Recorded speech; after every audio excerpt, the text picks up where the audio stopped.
Artemis II mission is a test mission of the Orion space capsule. Artemis II will be the first time we put humans on this rocket. We're going back to the moon because it's the next step in our journey to Mars. We were always going to the moon. Pushing ourselves to explore is just core to who we are. That's a part of being a human. And lift off. We shall return. Continuing to test out every bit of Orion. Coming back to Earth, 7 miles a second. When humanity sets big goals, we can bring together genius from around the world. You have the best people on planet Earth putting this vehicle together. That's what's up. To innovate for the benefit of humanity and to inspire the world through discovery. And here we go.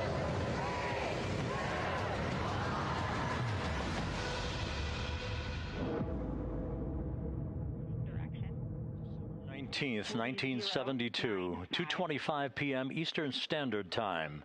The Command Module America splashes down in the Pacific with Gene Cernan, Ron Evans, and Jack Schmitt aboard as the Apollo 17 mission came to an end, along with humanity's first series of expeditions to the moon. Today at this hour, you are looking live at our planet from the Integrity spacecraft, heading for a splashdown in the Pacific off the coast of San Diego just 1 hour and 35 minutes from now. And good day from the Artemis Flight Control Room here at the Johnson Space Center in Houston, where the entry flight control team is on duty at this hour, led by Flight Director Rick Henfling, joined on console with the voice you'll hear talking to the crew throughout the course of the day. That is Jackie Mahaffey, second from your left. Everything has gone extremely well as we are closing in on the return of Artemis's astronauts from their flight around the moon and historic lunar flyby that will culminate with that splashdown in the Pacific off the coast of San Diego just 1 hour and 35 minutes from now. And with that, it's a good entry pad, and we can continue in the procedure. Integrity. You're looking at a live view inside Integrity. Reid Wiseman on the left doing a fist bump with pilot Victor Glover on the right, and down in the middeck area just below their feet, suited up in their launch and entry suits, are mission specialists Christina Koch and Jeremy Hansen of the Canadian Space Agency. A number of milestones yet to unfold before splashdown just over an hour and a half from now. Earlier today, the crew woke up at about 10:35 a.m. Central Time. They completed the final major maneuver of the flight, that being the return trajectory correction 3 burn. It was an 8-second burn that fine-tuned its trajectory to enter a corridor over the Pacific Ocean a short time from now. That will be the point of entry interface, where the crew will reach the first traces of Earth's atmosphere at an altitude of 400,000 feet. The crew moved into its entry checklist just after 4 p.m. Central Time, suited up in those launch and entry suits, conducted leak checks, and now are in the final stages of their entry checklist. Instruction 115 of entry checklist. SM separation ATP is go. Houston copies. The next major milestone on the route home. Fully zipped, and they're working on EBS and then seating up. We copy. Thanks for the status. Jackie Mahaffey talking to Reid Wiseman aboard Integrity. The spacecraft now about 12,000 nautical miles from the Earth's surface.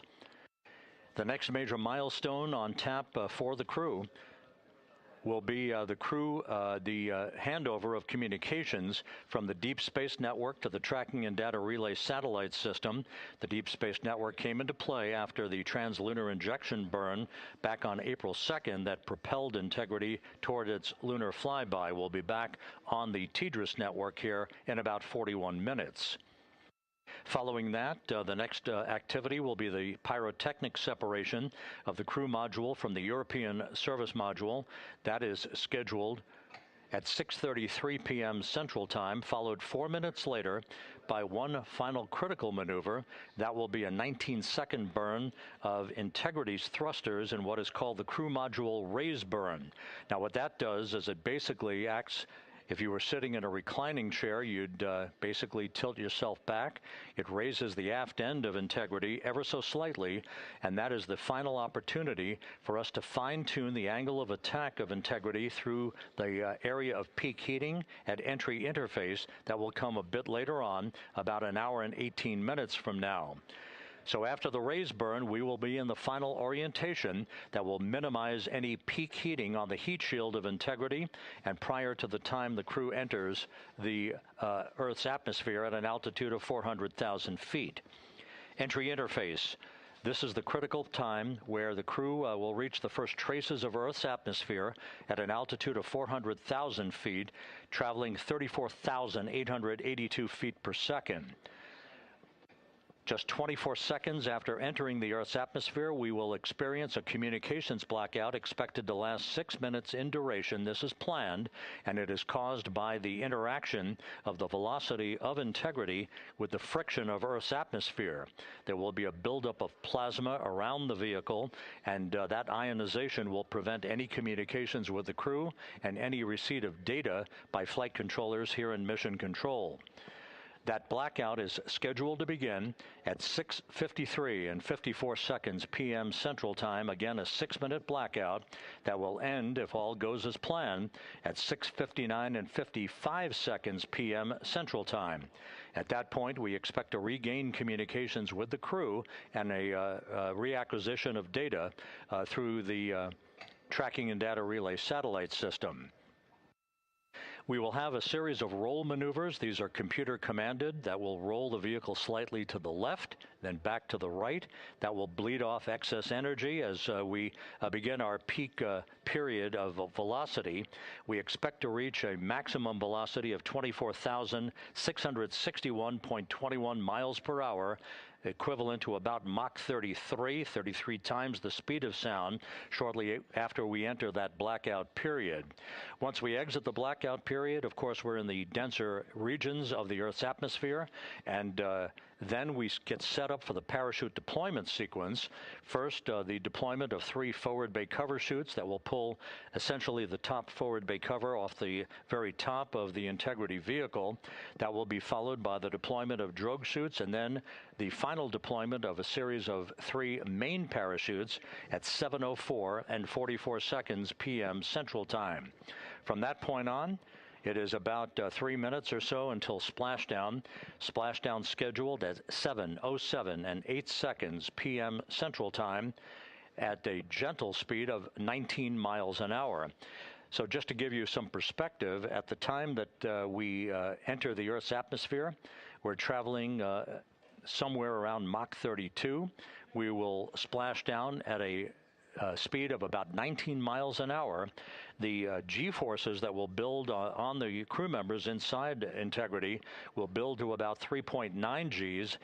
That is what is expected and what they have trained for and what the spacecraft is designed to support.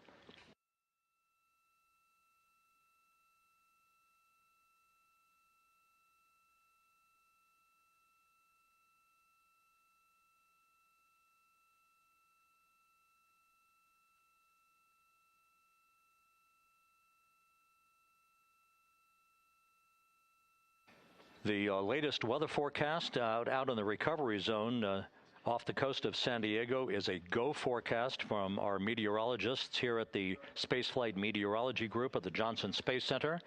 And standing by on the deck of the USS John Murtha is my colleague from the Kennedy Space Center, Megan Cruz. Megan?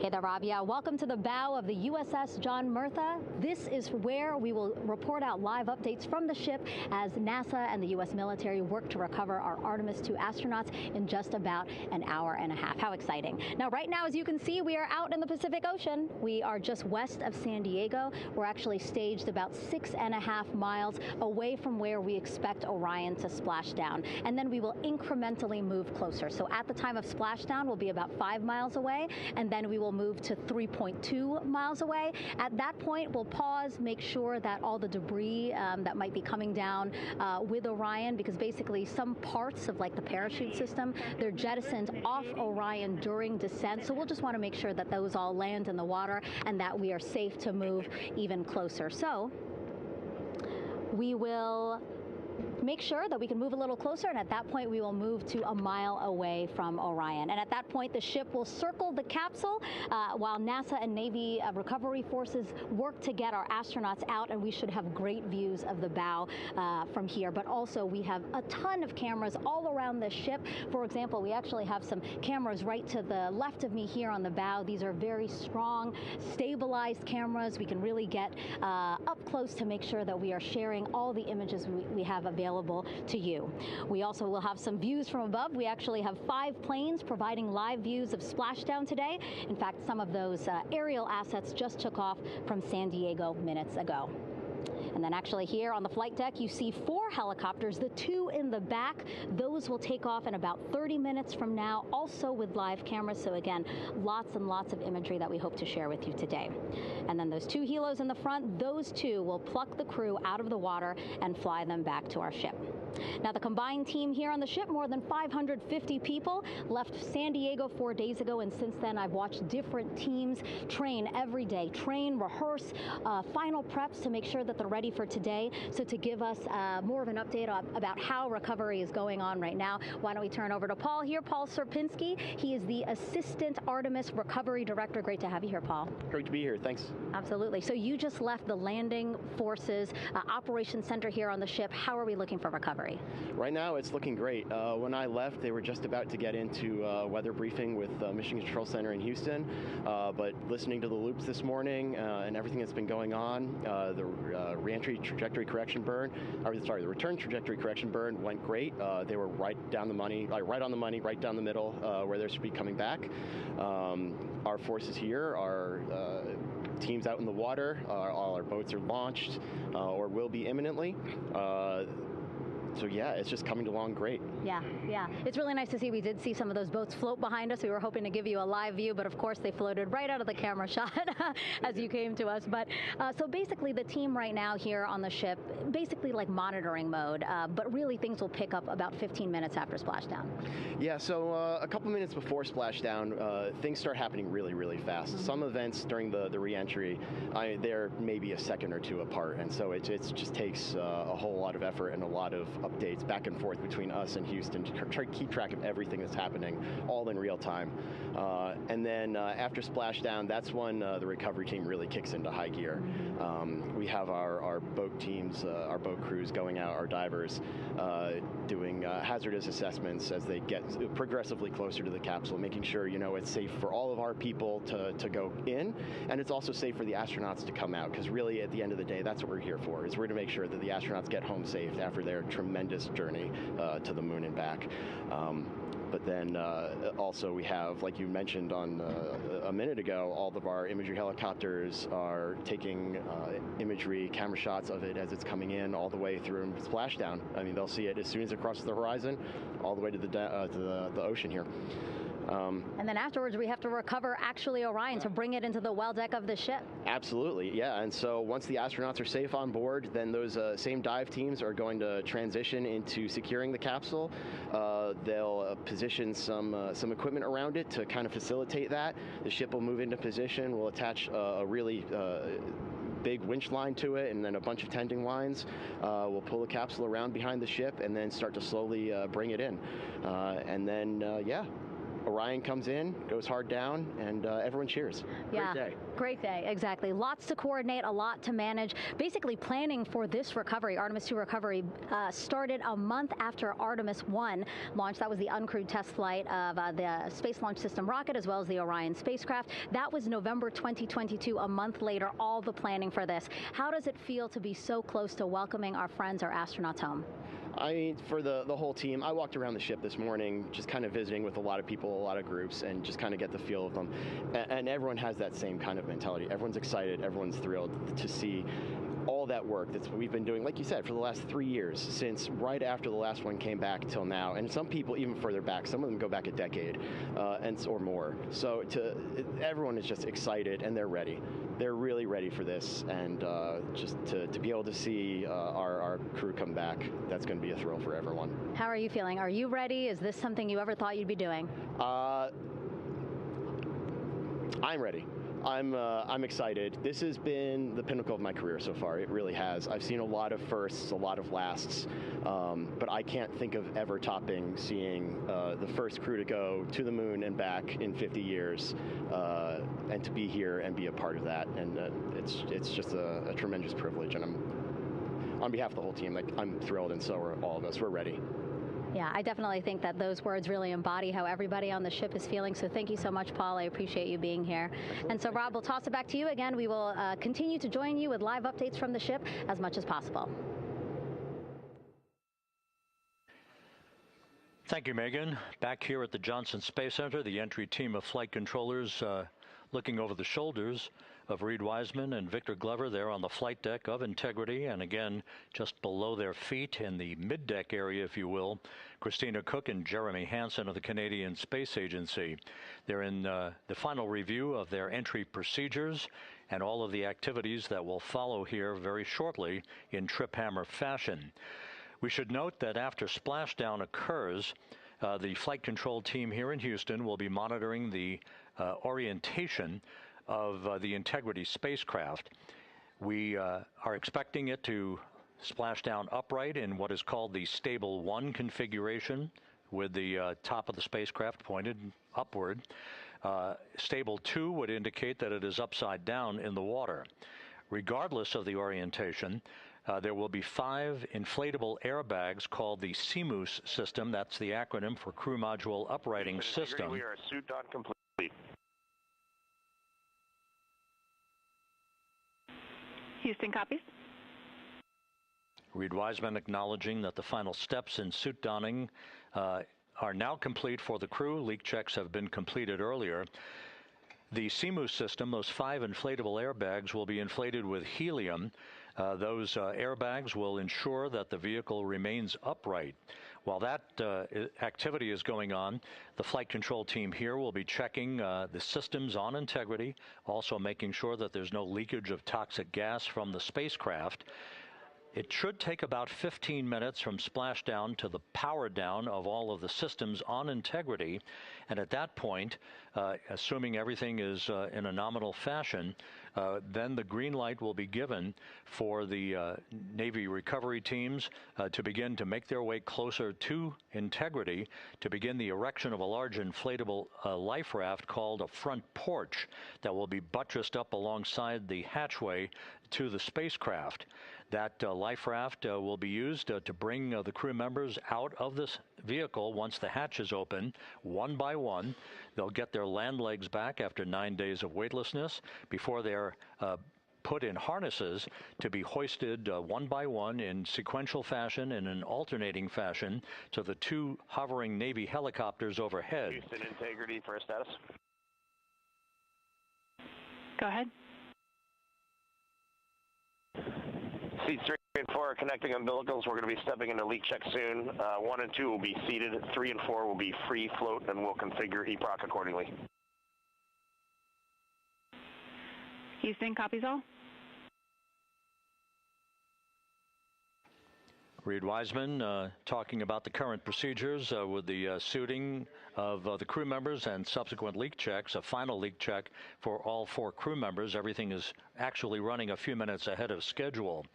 So once the life raft is inflated next to the Integrity spacecraft and the recovery teams have arrived alongside of the vehicle, the hatch will be open and the crew members will be brought outside into that front porch, as it is called, one by one.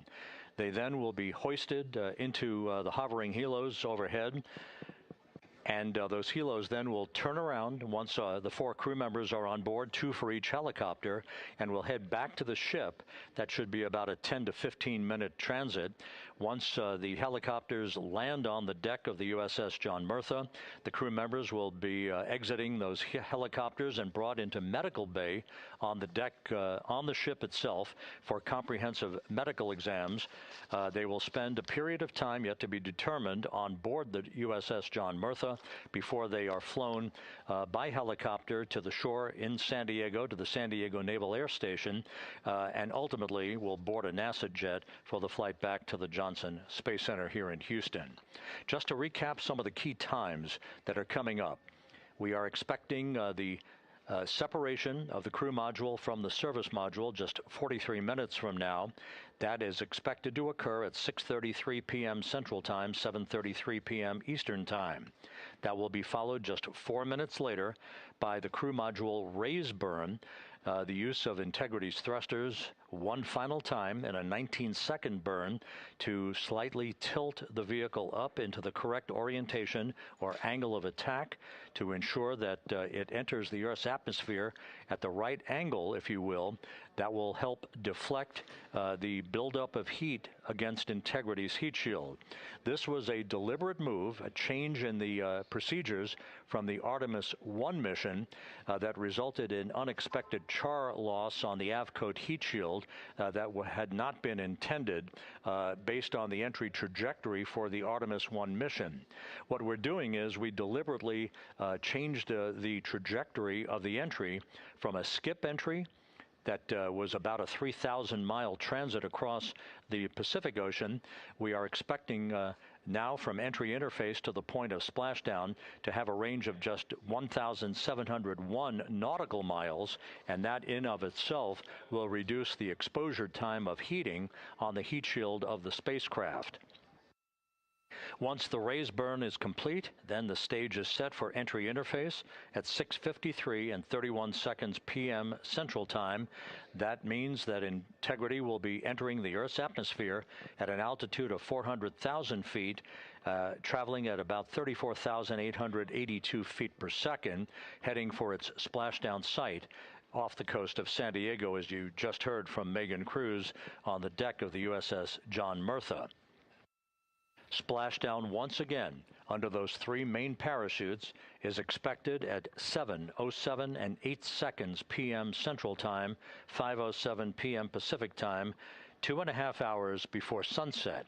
The actual total distance traveled for Integrity from launch to splashdown is estimated at 694,481 statute miles. Now that includes the first high elliptical Earth orbit following launch that enabled Integrity to move to 43,000 miles above the Earth at its apogee, and enabling a 24-hour period of systems checkouts before the flight control team here and the mission management team gave approval for Integrity to conduct its translunar injection that propelled it on its way to the moon and its historic lunar flyby. So the total distance we expect this vehicle to have traveled at splashdown, 694,481 statute miles.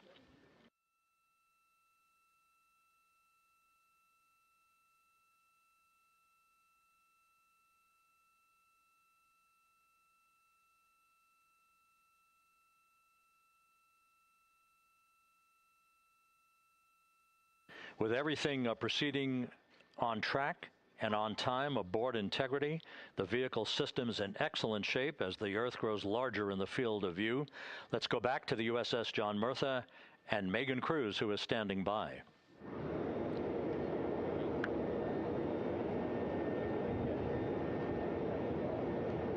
Hey, yeah, Rob, welcome back. Again, we are out in the Pacific Ocean, staged just about 6.5 miles from where we expect Orion to splash down now in just over an hour. How exciting. And the weather, awesome conditions here. I know you see some wind blowing around my hair, but really nothing to speak of when it comes to having to recover our astronauts, as well as no waves here, really. So yeah, we're expecting a really great day. Also, hopefully, some really great views. You can see behind me that some of the clouds are starting to break up, so that's really exciting. And now Now, of course, this ship has a lot of people ready and excited to welcome our crew back home, including Dr. Rick Schuring here. He is a NASA flight surgeon. Great to have you here, Rick. You too, Megan. It is a blessing to be out here this day with our teams. We've trained 3 years for this nonstop with the U.S. Navy and along with EGS, and we've so looked forward to this day. And you know, just by God's grace, everything's parting, the skies and everything. The crew's doing great.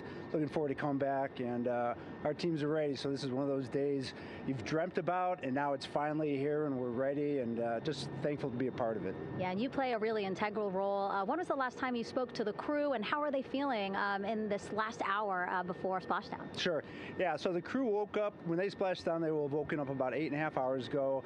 Me and my fellow crew surgeons, Doctors Chris Hansen, Rafi Kumjian from the Canadian Space Agency, spoke with them about 6.5 hours ago, just to double check on how they were doing, if there's any medical issues, you know, how they slept, and then kind of go over their landing day protocol for their medications, for what we call a fluid load, to try to replace some of the fluid and electrolytes that they've lost with just a normal space adaptation. Once they got to space, they kind of have to replace some of that fluid to help them with the whole landing kind of readaptation to 1G, which they haven't done for the last 10 days. And then just kind of let them know how things are going to play out, you know, out with the open water teams all the way until we finally get to the med deck. So they were very pumped up, very hurried though. They had a lot of cabin configuration, a lot of things to get ready. So they're excited, but also very focused on the job that they had to do. So like again, we've trained a long time for this, and we're ready. And you said some medications. I mean, those are kind of just to mitigate the effects of, obviously, their more than 695,000 mile journey back to Earth. It's just like anti-nausea medication, right? Yeah, exactly, Megan. The you know, astronauts are very healthy, fortunately, and even when they come back in reentry, you know, the human system is very kind of dynamic. It has to readapt very quickly, and one of the most common responses they get is just some stomach awareness, to some nausea, even to some vomiting. And you know, with our crews that land out in Karagana, the Soyuz crews or our SpaceX crews, you know, they all kind of experience the same thing. This will be the first time we're landing in water since December 1972, and I worked with all the Apollo astronauts years ago, and they all told me that, you know, landing in the water, especially in the Pacific, can be very provocative. So we take steps to give them medicines to really mitigate some of that nausea, vomiting, help them feel a little bit better, and also sometimes just use a little anti-inflammatory medicine just to help with coming back to 1 Earth, or 1G. The effects of microgravity, especially as you age and you have a little arthritis, you feel great in microgravity, and everyone kind of curses coming back to the ground like, oh dang, 1G, but so that helps a little bit. But for the most part, the main thing is just replacing that fluid and then trying to help them with that transition back to 1G, and then we're ready to go. Yeah, and their health is assessed almost immediately after they splash down. Yeah, so we have Dr. Jesse Wang, and we have our independent duty corpsmen, who are the Navy version of paramedics, extremely highly trained, highly experienced Navy medics and divers, who will go out there, open the capsule about 28 minutes after splashdown, and do the first initial assessment. So Jesse and his team will go out there and look at each crew, kind of do their assessments, get vital signs, report back to Drs. Haas and Kumji and I back in the med bay, let them know how they're doing, and then you know, if they've got the normal kind of space adaptation kind of things, we expect that they're good to go on that. If anything, you know, didn't go the way we want, they're all prepared for that as well. And Jesse and his team, I mean, you know, this is their full-time job, taking care of, you know, sailors and folks who might be injured. We don't expect any injuries, but coming back, you know, going 25,000 miles an hour down to, you know, 20, you know, miles an hour is still a dynamic process. I've heard it described as, you know, kind of like a car crash. And then the crew will be ready to go, and Jesse and his team will make that transition to get them out to the front porch, do assessments on them again, call it to our med bay, and then once we have that and they're all good to go and the crew's feeling okay, we'll hoist them up in the helos. It's about a 3-minute flight back to the flight deck, and that's where me and the astronaut chief, Scott Tingle, will actually meet them. I'll get eyes on them, make sure they're all good, just take very slow transitions, and then one by one we'll either get them out with the SMTs, the SAR med techs, under each arm, just, you know, kind of just walk them very slowly to med bay, which actually helps them acclimate back to 1G. Or if they really don't have their sea legs back yet, then we might put them in what we call a stair chair, which will be right behind them, and then just very slowly kind of get them back into med bay to start our full assessments for the team. Yeah, so a really great team here to support them as soon as they get back, and also all throughout the mission, of course. You talked a little bit about this, but obviously, you know, we have seen astronauts return from the International Space Station for over 25 years, so we kind of know that that journey, how it affects the body. But yes, we're talking about humans returning from the moon for the first time since 1972. How is this different from your perspective? So it's different in one very significant respect. On Apollo, for exercise, they had something called the Apollo Exergenia, which was basically just a little canister with some ropes, and they would have some resistance and kind of do that. And the Apollo astronauts really liked that. They liked the ability to exercise, because you decondition from a musculoskeletal standpoint, you lose your strength and your stamina very quickly. We had something called the Orion flywheel, which was able to impart much greater loads in terms of resistance, so they're able to do squats, deadlifts, different things, not dissimilar to what the ISS astronauts do, but with a lot less room to do it. Mm-hmm. And they also did rowing activities for cardiovascular health, and the crews loved it. But for the lunar crews, the future lunar crews, maintaining that physical conditioning, which our astronaut strength and conditioning rehabilitation specialists, affectionately known as the ACERs, back in Houston, really work hard to get them in the best shape they're going to, have to be in to get to the moon.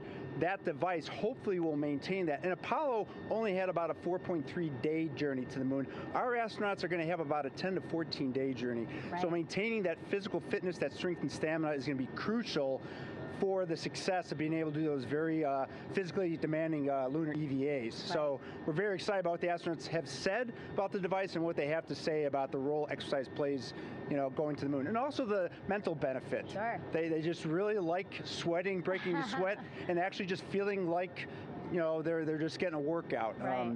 Thank you so much, Rick. I really appreciate it. I know they're going to be in good hands, so we'll let you get back to it. Thank you so much. Megan, thanks for the time. Back to you, Rob. Okay, Megan, back here in Mission Control in Houston. Everything is moving along in order. This view of Reid Wiseman on the left, Victor Glover on the right. We have good suit leak checks. Everything aboard integrity is in excellent shape. The vehicle, with the Earth growing larger and larger in the field of view, we're now just about 8,200 nautical miles away from Earth and closing in for a splashdown just 1 hour and 5 minutes from now.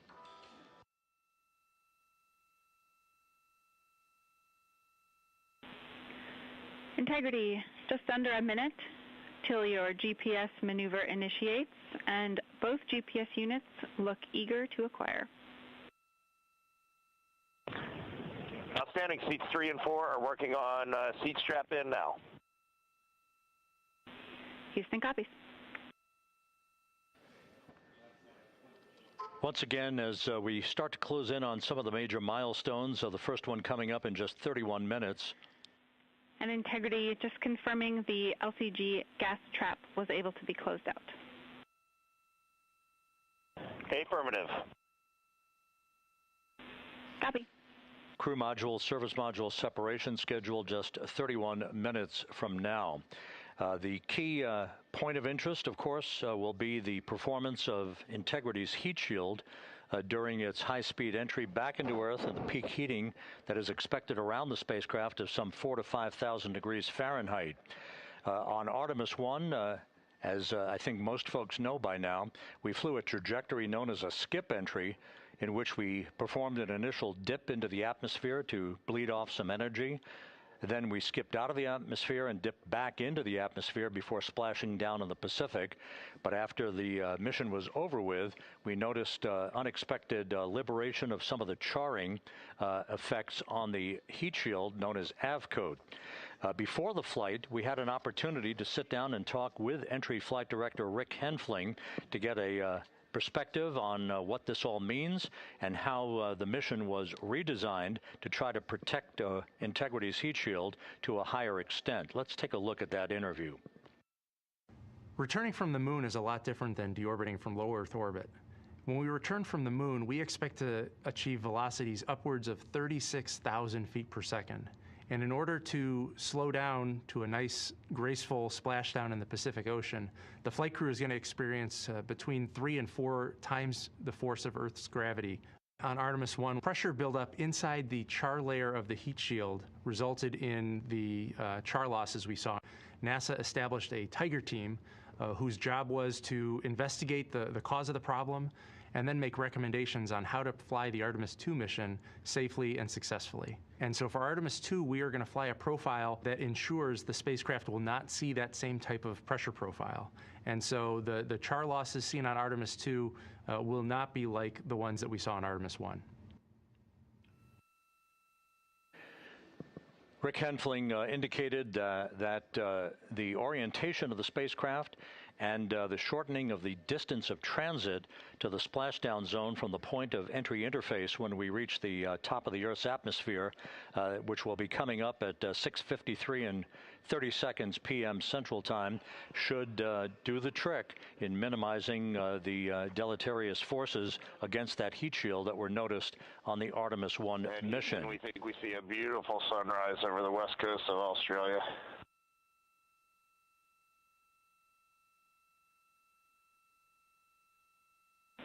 We copy. Commander Reid Wiseman reveling in his final hour in space on this mission as Integrity is passing over the southwest coast of Australia now at an altitude of some 7,600 nautical miles. That will begin the southwest and northeasterly transit across the Pacific Ocean. Let's talk a little bit more about some of the highlights and some of the numbers associated with the points of interest here. We are 27 and a half minutes away from crew module, service module separation. That will be followed about 3.5 minutes later by the raise burn that we've discussed, a 19-second burn of Integrity's thrusters to fine-tune its angle of attack as it enters the Earth's atmosphere. Entry interface is scheduled 47 and a half minutes from now. That's the point at which we will reach the top of the Earth's atmosphere, traveling about 34,882 feet per second at an altitude of 400,000 feet. Just 24 seconds after entry interface, we will begin a blackout period of 6 minutes in duration at 6:53 and 54 seconds p.m. Central Time. Now, right about 10 seconds after the blackout period begins, we are expected to reach peak speed, which would be 24,661 miles an hour. That'll be about 103 miles an hour short of the velocity record set by the Apollo 10 astronauts, Tom Stafford, Gene Cernan, and John Young, when they returned from the moon on the Apollo 10 mission in 1969. That blackout period is expected to last 6 minutes in duration. At 6:54 and 52 seconds p.m. Central Time, we'll reach our peak heating period of about 4,000 to 5,000 degrees while we're in a communications blackout from Integrity and its astronauts. That blackout should end at 6:59 and 55 seconds p.m. Central Time, at which point we expect to regain communications with the crew. Capcom Jackie Mahaffey here in the flight control room will be talking to the crew, calling them, and we'll await a response from the crew as they come out of that blackout period. And at that point, their altitude will be just 157,000 feet above the Earth, traveling at 13,000 feet per second with a range to splashdown of just 147 nautical miles. From that point on, the next key series of events will be the deployment of a series of parachutes that we discussed before. First, the forward bay cover chute deploy that will pull the forward bay cover away from the top of Integrity, followed by drogue chute deploy and then the main chute deploy that's expected at 7:04 and 44 seconds p.m. Central Time. That will begin the gentle descent of Integrity towards its splashdown at just a velocity of just 19 miles an hour, and that will begin the recovery operations that you just heard Megan Cruz discuss with her folks on the USS John Murtha. All of Integrity's systems in great shape. The crew is suited up. Leak checks complete as we stand by for the next major milestone, which will be the crew module service module separation just 24 and a half minutes from now.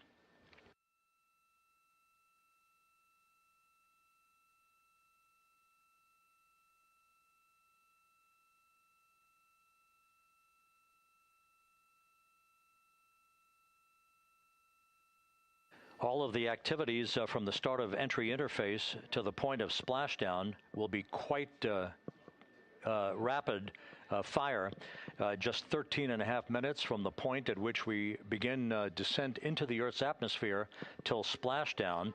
And just to show you, as Rick Shearing, the flight surgeon, alluded to in his interview with Megan Cruz, all of this happens to decelerate the vehicle from traveling around Mach 33 to just 19 miles an hour at splashdown. All of that happening in just 13.5 minutes.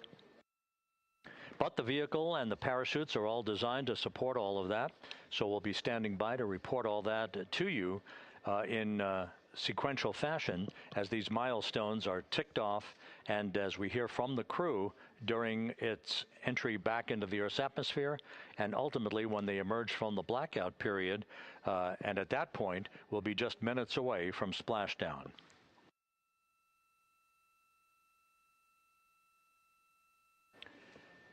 So with all of those preparations ongoing, we can return here briefly for another report from the USS John P. Murtha and Megan Cruz. Megan?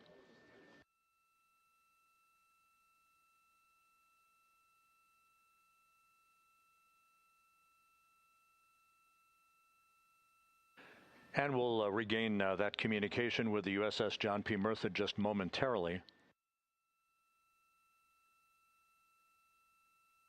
In the meantime, everything is on track aboard Integrity, the flight control team here in Houston, led by Entry Flight Director Rick Henfling. The voice you will hear talking to the crew is that of Jackie Mahaffey. She will be reporting everything to the crew and receiving their reports as they enter the Earth's atmosphere for their 13.5-minute plunge back into the atmosphere for splashdown off the coast of San Diego. Now we have the ship back with us and Megan Cruz aboard the USS John P. Murtha. Megan? 11 balloon, right?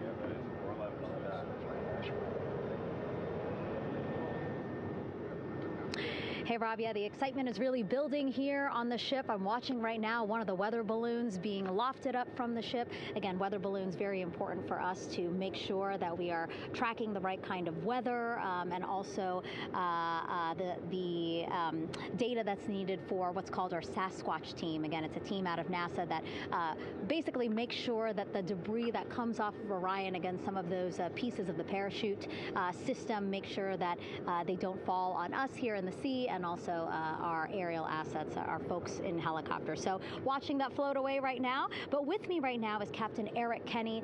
He's the commanding officer of the John P.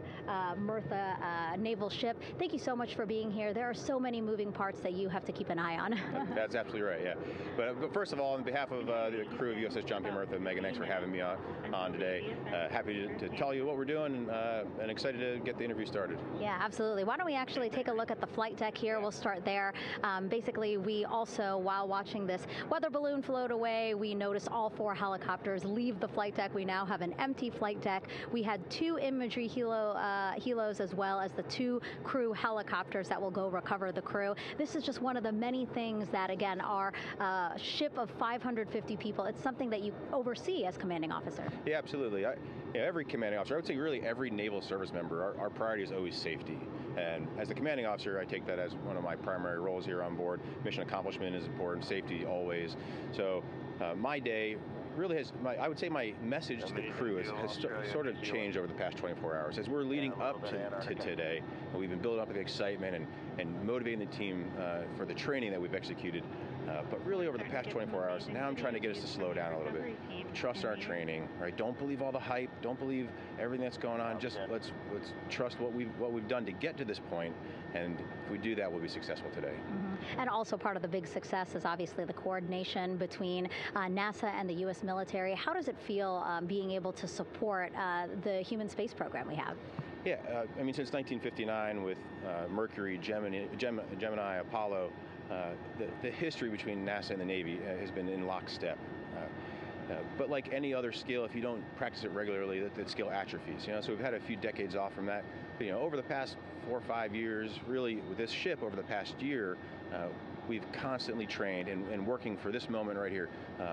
Building up the hype, but to get to this point today, to be able to trust all the training we've done. we've working with NASA, the Air Force, the medical team, dive team. You want to talk about high-performance organizations coming together, working in unison? We are seeing that here on board the USS John P. Murtha, and I can't be more proud of all the work everyone's doing. Yeah, you had some great words this morning saying just that, again, that it's really nice to see everybody working together and so excited. I mean, you just became the commanding officer of this ship back in February. How does it personally feel for you to be a part of this historic moment today? Yeah, I mean, first and foremost, I'd say any opportunity to command any warship in the United States Navy is a tremendous honor, is a pinnacle of any naval officer's career. That being said, as my change of command was approaching, and I realized that Artemis was going to be in the window here, to say that I'm humbled and honored to be here is an understatement.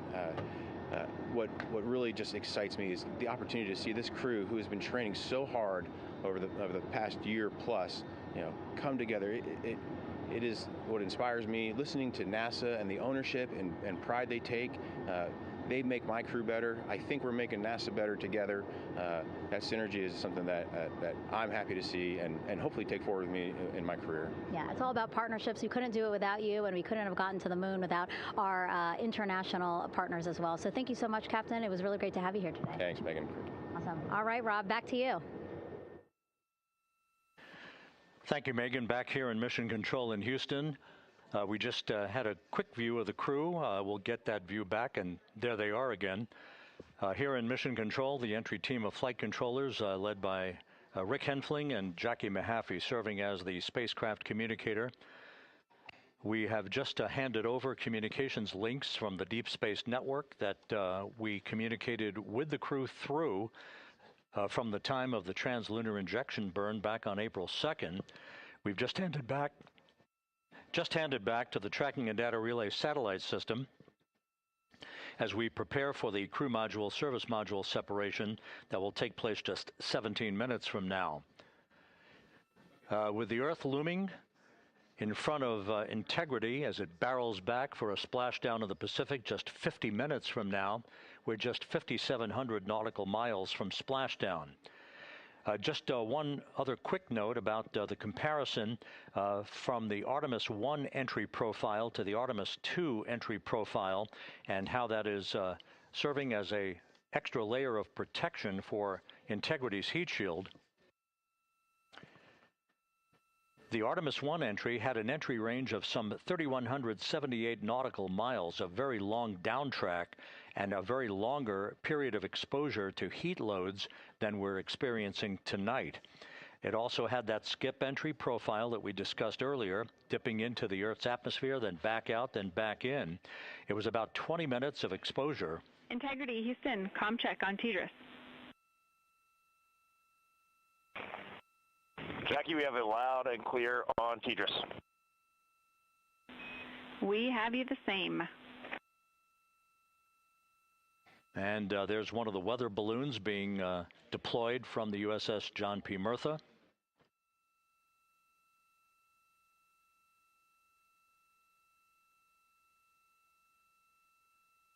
So the Artemis I entry had the vehicle. Any update on GPS? We haven't seen a track in yet.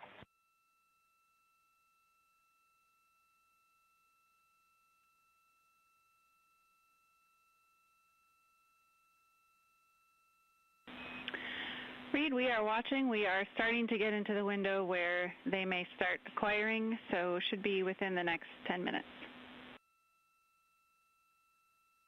Okay, sounds good. We're holding at step 17 and getting ready for CM-RCS hot fire.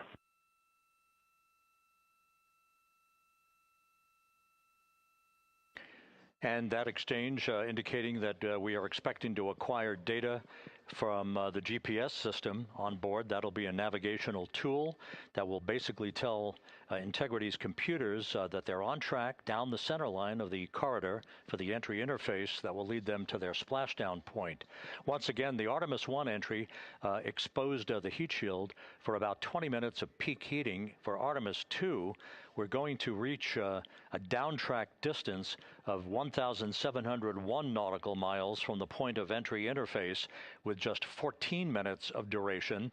And it's basically a different angle of attack, a little bit steeper angle of attack that will protect the heat shield from excessive heat loads. So that is the difference between Artemis I and Artemis II, all designed into this mission to gather data, to protect the heat shield, since the Artemis III mission and beyond will have a different designed heat shield that will allow that skip entry type of profile to be resumed for all of the future missions coming back from the south pole of the moon when we initiate lunar landings.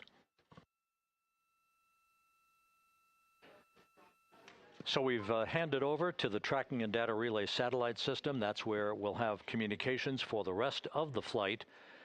Just to give you some time hacks here, we're 13.5 minutes away from crew module, service module separation, and just 17 minutes away from the raise burn, that 19-second firing of the thrusters that will basically be the final fine-tuning of the angle of attack for integrity as it enters the Earth's atmosphere.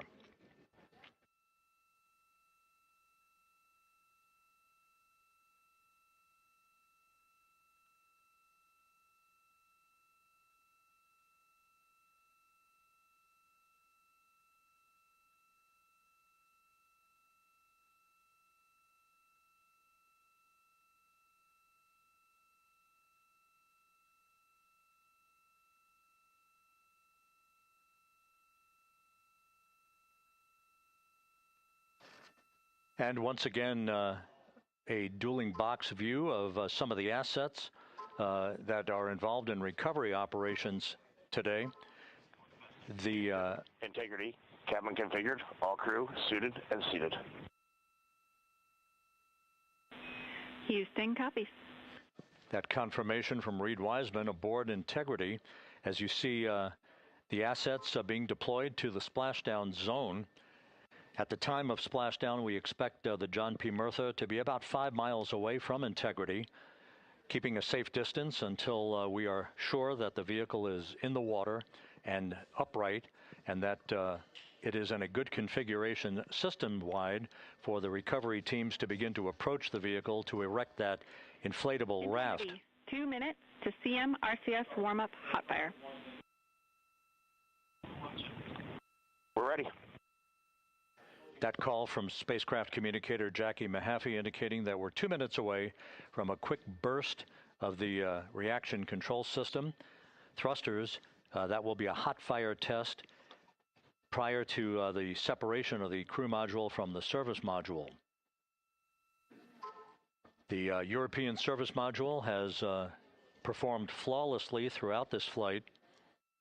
Everything, all the burns that had been prescribed for that service module have been executed on time and without a problem. There is the European flight control room that has overseen the manufacturing, the design of the European service module. They deserve quite a bit of credit on this mission for not only propelling the Integrity and its astronauts toward the moon, but also conducting the fine-tuning of its trajectory to bring it to this point where we are dead spot on down the middle of the corridor trajectory-wise to bring Integrity down for its splashdown in the Pacific just 44 minutes from now.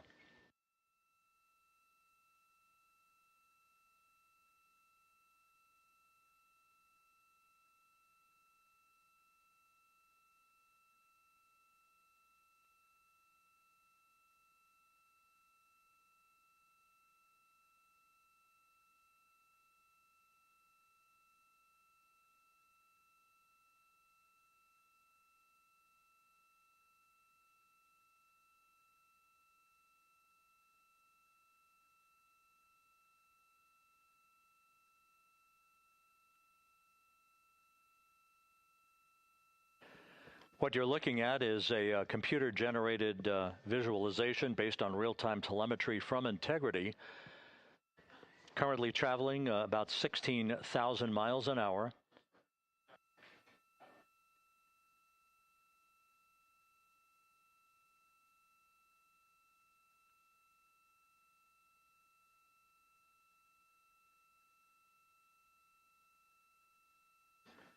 Integrity traveling about 16,000 miles an hour. For the prop cautions, we're taking a look. Copy that. Now just about 5,100 miles from Earth. Splashdown scheduled 43 minutes from now. We're just 9.5 minutes away from the crew module service module separation.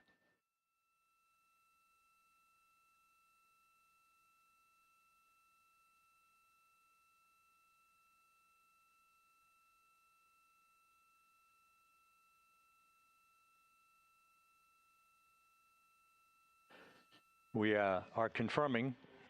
Integrity, we are assessing details, but so far looks like a good hot fire. Looks good on board, Jackie. Thank you. And Jackie Mahaffey took the words out of my mouth. I was just about to say that we had a good hot fire test of the thrusters in advance of the crew module service module separation that's coming up just 8.5 minutes from now.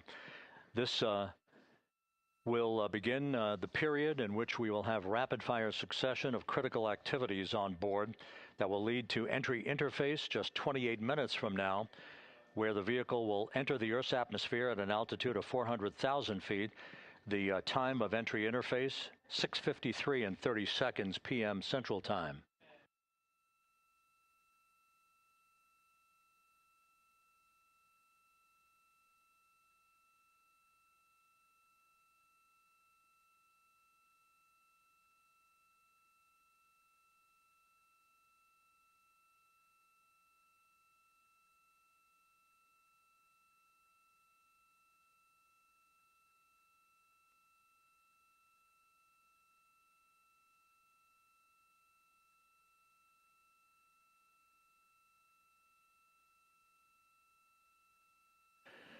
Integrity's astronauts were awakened at mid-morning to begin their entry preparations.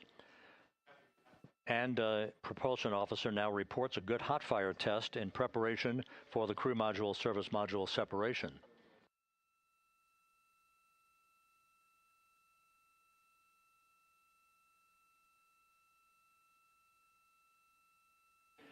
We're now inside 41 minutes until splashdown.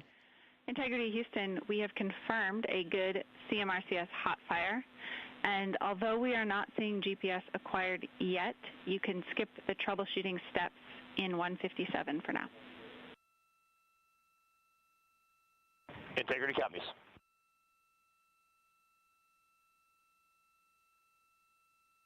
That GPS discussion indicating that we will be acquiring navigational data for Integrity through the Global Positioning System equipment on board.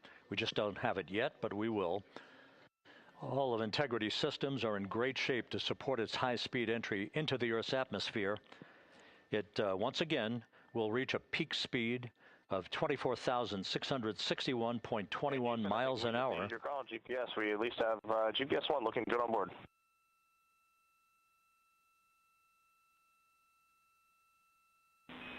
We are confirming.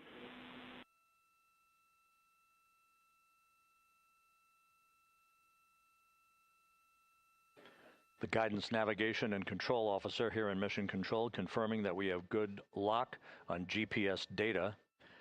We are on a communications link now through the tracking and data relay satellite system.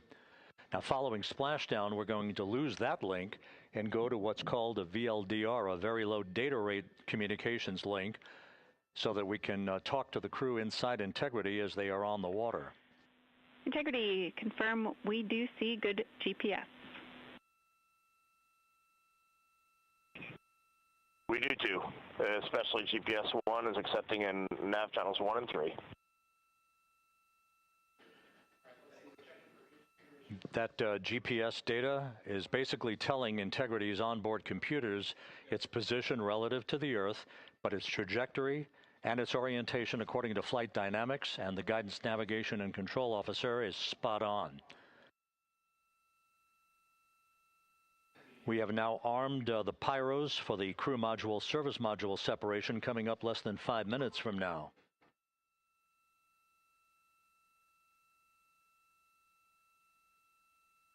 Once again,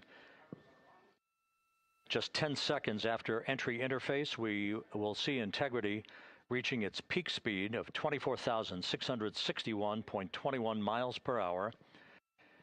That will be just seconds before we begin a 6-minute blackout period. Integrity, Houston. Your vehicle is in a good config for CM-SM SEP and go for CM raise. Houston, we see the same on board and copy go for CM raise.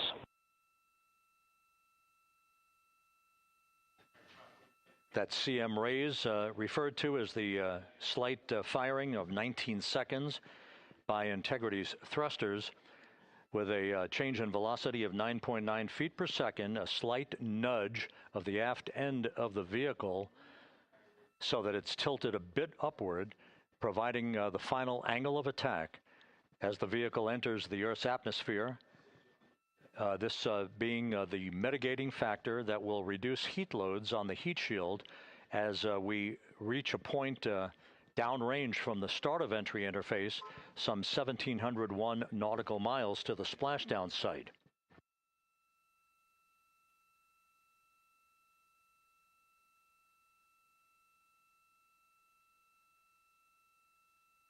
Integrity systems in excellent shape.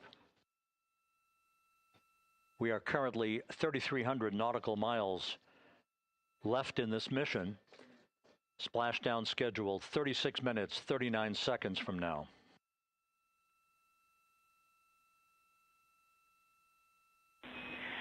Integrity, Houston. For the 2 enabled prop cautions, what happened is while the thrusters were firing, multiple pressure sensors on each of the strings diverged a bit from each other. Those limits look to be set pretty tight. We think it could happen again when the thrusters fire in the future, so we are going to suppress those messages. We concur with suppress, not inhibit. Thank you. That exchange between Jackie Mahaffey, our Capcom for tonight, and Reid Wiseman aboard Integrity, indicating basically to ignore sensor data. All of Integrity systems are in good shape.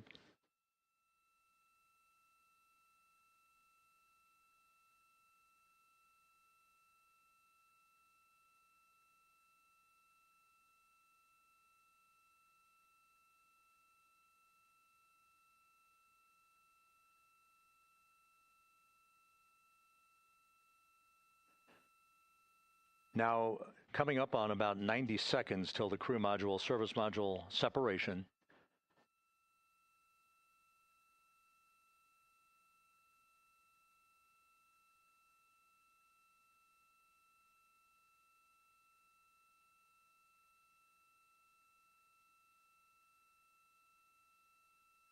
All quiet here in Mission Control as we enter the most critical phase of the completion of this flight.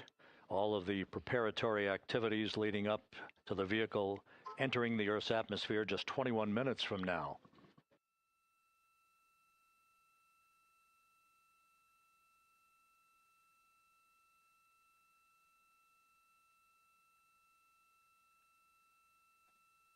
Coming up on 1 minute. Mark 1 minute till crew module, service module separation.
And we have confirmation of crew module, service module separation, and a great view, albeit momentarily.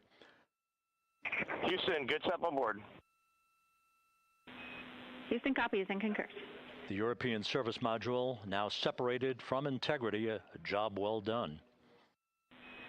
Integrity, no action for the 4 CDH cautions. Those are SM related, not applicable. Integrity.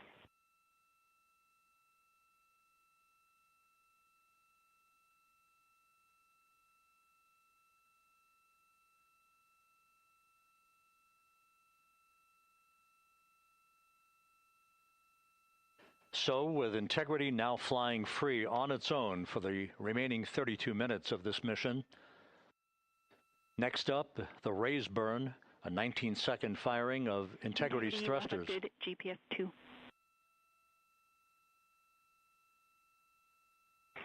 Integrity copies. Good GPS 2. Coming up on the 2-minute mark until the raise burn. Again, this is the final tweaking of the orientation of Integrity to put it in the right angle, if you will, the angle of attack that it will fly in during its entrance into the Earth's atmosphere. Entry interface now just 18 minutes, 25 seconds away. This is a visualization, but driven by real-time telemetry. This is the maneuvering of Integrity to the raise burn orientation. Just 2,800 miles from Earth.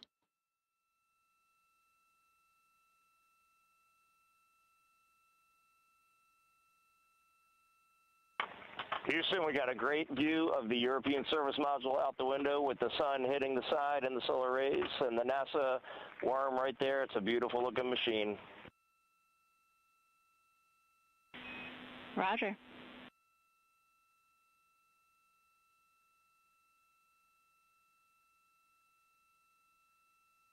And we have completed the maneuver to the raise burn orientation, 1 minute away from the raise burn.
And the crew module raise burn is underway, a 19-second firing of the thrusters, and we have a completion of the burn.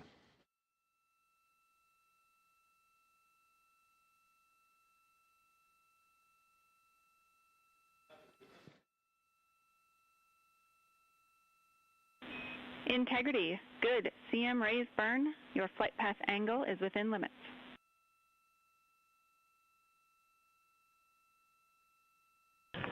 Integrity copies. Looks good on board, Jackie.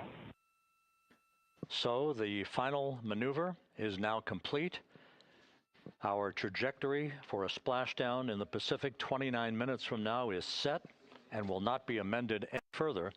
And we have the right angle of attack to mitigate any excessive heat loads on the vehicle during entry interface. Integrity, Houston, a heads up about comm coverage.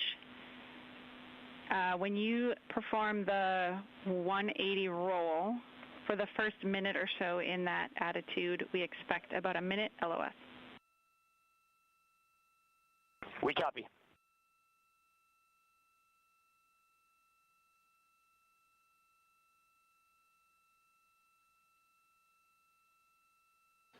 So for those who are watching the series of events coming up, we will enter the first traces of Earth's atmosphere 14 minutes, 45 seconds from now.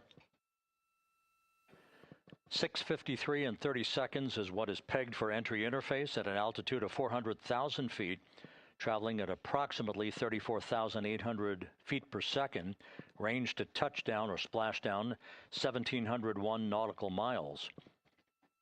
24 seconds after entry interface, we will enter a 6-minute blackout period in which we will lose communications with the crew. This is expected due to the buildup of plasma around the vehicle. That's an ionization effect due to the collision, if you will, of the velocity of the spacecraft with the friction of the Earth's atmosphere. That 6-minute blackout is expected to begin at 6:53 and 54 seconds p.m. Central Time. During that period of time, we will reach our peak speed of 24,661 miles per hour. That comes just short, based on unofficial data from the flight dynamics officer right now, will come just short of the velocity record set by Apollo 10 of 24,791 miles per hour in 1969. We expect peak heating on the vehicle at 6:54 and 52 seconds p.m. Central Time, a minute and 22 seconds into entry interface.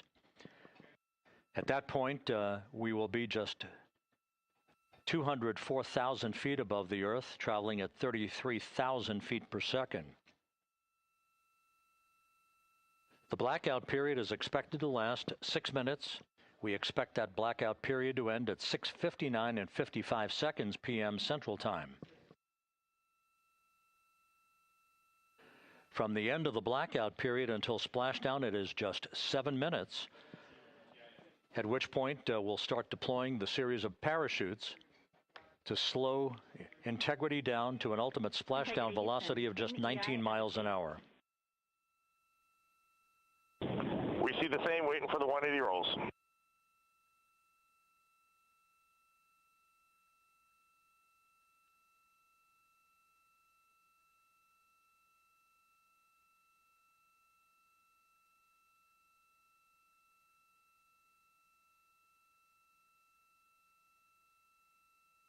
The parachute deployment sequence, once again, will come in several segments, but in rapid-fire succession. And we have a great view of the moon out window 2. Looks a little smaller than yesterday. Guess we'll have to go back.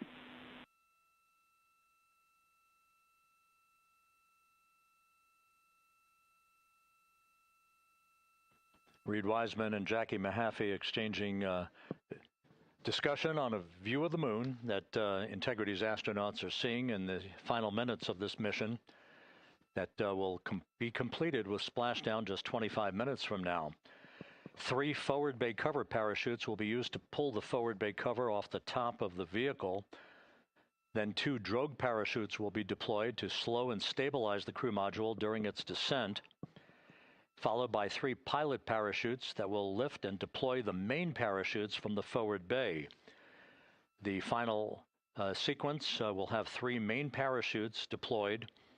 These will be 116 feet in diameter, each main parachute approximately 265 feet long when reefed. The parachutes will ultimately slow Integrity down from its peak speed of almost 33 times the speed of sound to a gentle 19 miles an hour at splashdown.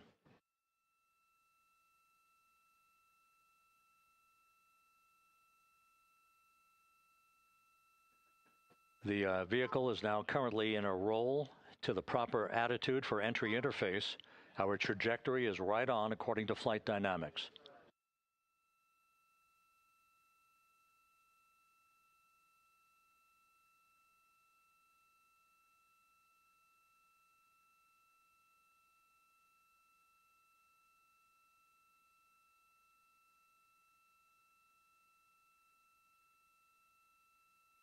Integrity is on a trajectory from southwest and northeast across the Pacific Ocean, descending at a rate of 15,000 feet per second.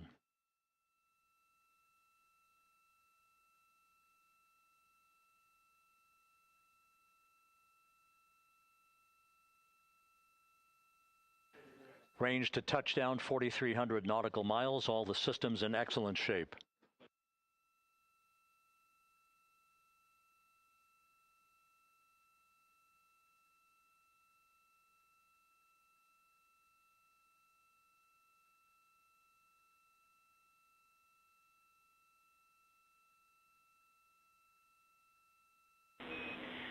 Integrity, Orion in the EI roll 180 attitude.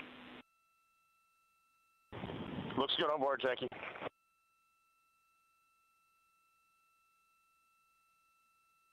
This view out of one of Integrity's windows. We had a call for 3 good baros. Those are barometric pressure sensors that feed altitude and rate of descent information to Integrity's computers that will trigger the parachute deployment sequence. We are less than 9 minutes away from entry interface, 22 minutes from splashdown.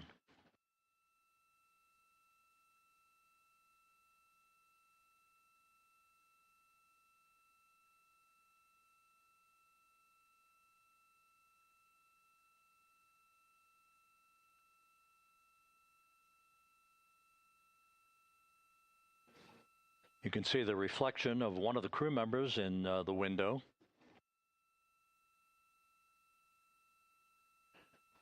Out in the Pacific, the weather conditions remain go.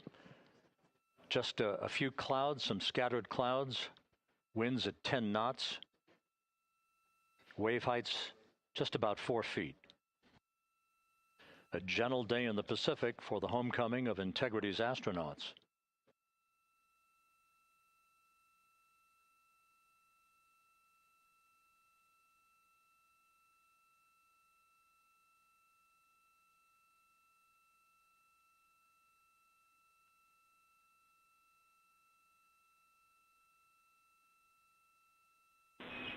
Integrity back in EI attitude.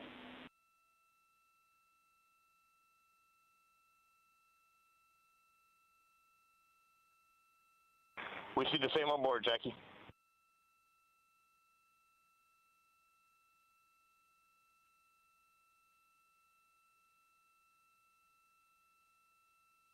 Houston, purge is complete. Crew and vehicle are configured for entry. Houston copies. And we're in step 37, transferring nav state to BFS.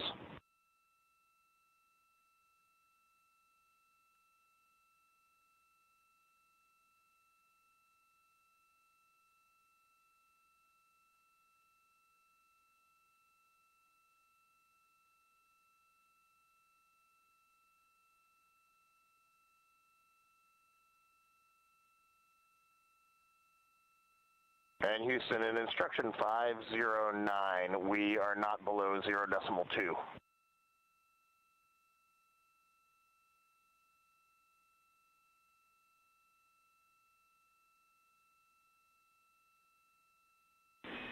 Integrity, no action required. Integrity.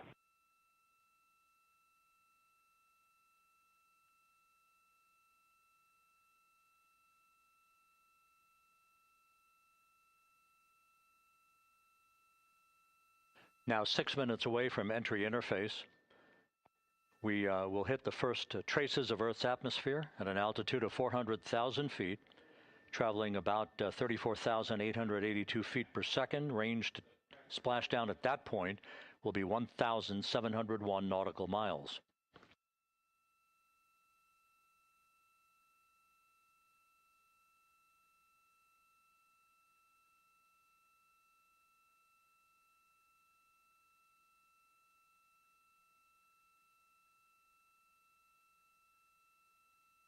And once again, just a reminder, some 24 seconds after entry interface, we do expect to lose communications with the vehicle and the crew during a 6-minute blackout period when a plasma shield will build up around the spacecraft due to the ionization, due to heating effects. And Flight Dynamics has just confirmed we will have a blackout period of exactly 6 minutes in duration. And once again, that's due to the fact that a plasma buildup around the vehicle will prevent communications and data, so we will not be able to talk to the crew members at that time, nor will we receive data here in the flight control room. Houston, everything is looking good on board. Just confirm no pre-EI downloads. Houston concurs. That blackout period to begin at 6:53 and 54 seconds p.m. Central Time, and again will last about 6 minutes in duration.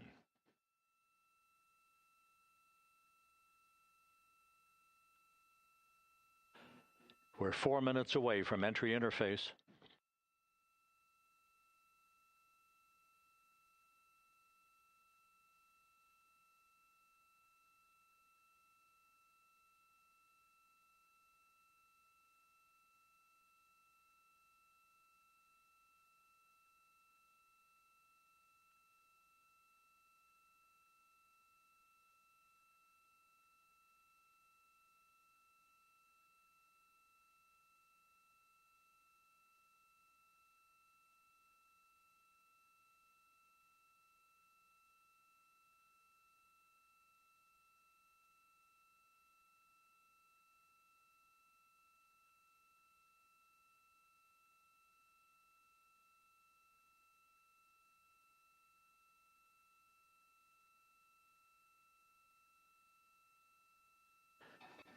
This view from Integrity as it crosses from southwest to northeast across the Pacific Ocean, 3 minutes from entry interface.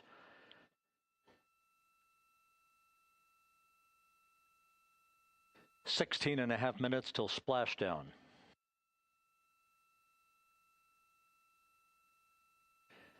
The USS John P. Murtha and the recovery team is on station and in position, as are the airborne imagery assets that we hope to receive imagery from as Artemis enters the Earth's atmosphere and through parachute deployment.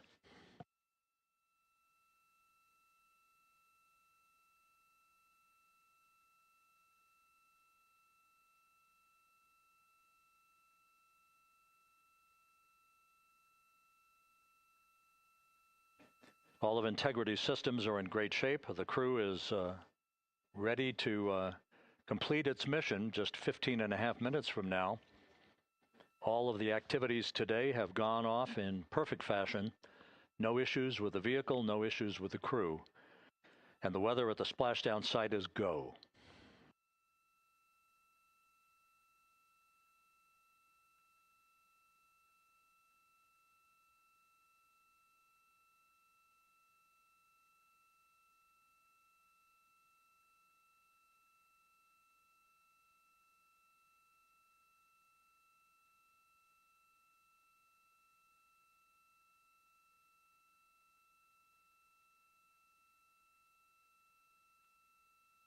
Coming up on 1 minute until entry interface.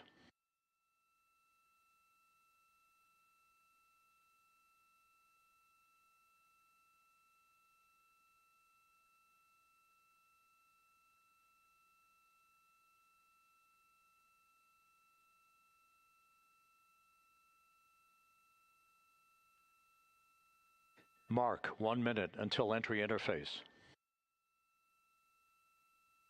1 minute, 20 seconds until the expected start of our 6-minute blackout. Integrity, 1 minute to a 6-minute blackout.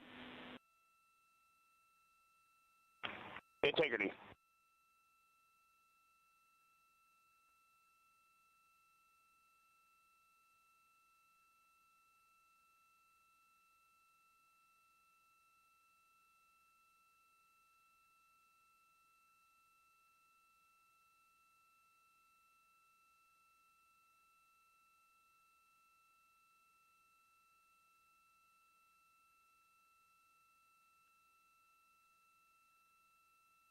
Ten seconds till entry interface.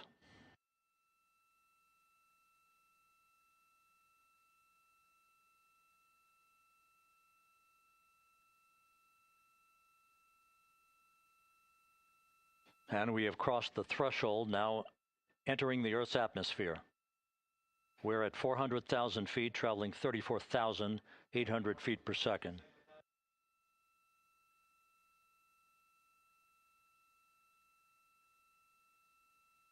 Time to splashdown, 13 minutes, 10 seconds.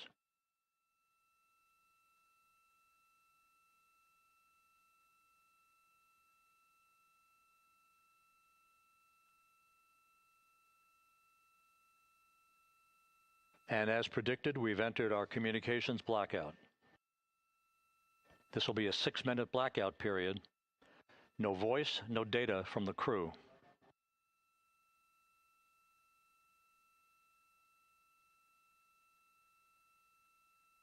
We're 30 seconds away from the anticipated point of peak heating on the vehicle, where temperatures will rise to about 4,000 to 5,000 degrees Fahrenheit.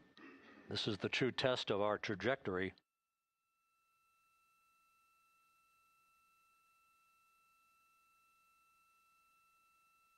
And from the G5 aircraft in the vicinity of the splashdown zone, this view of integrity. So that pinpoint of light shows the vehicle as it enters the period of peak heating in the Earth's atmosphere, the first tug of gravity being felt by Integrity's astronauts since their launch back on April 1st.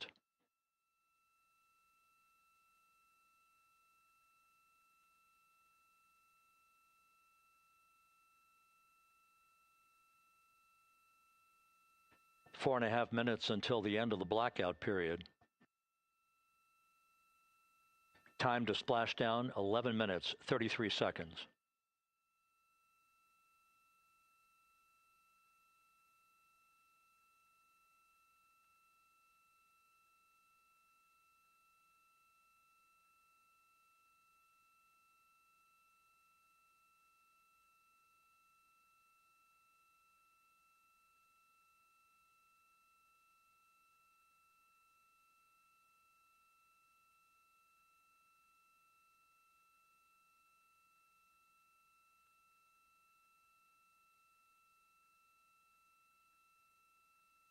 The landing and support officer reports that the P3 has acquisition on Integrity.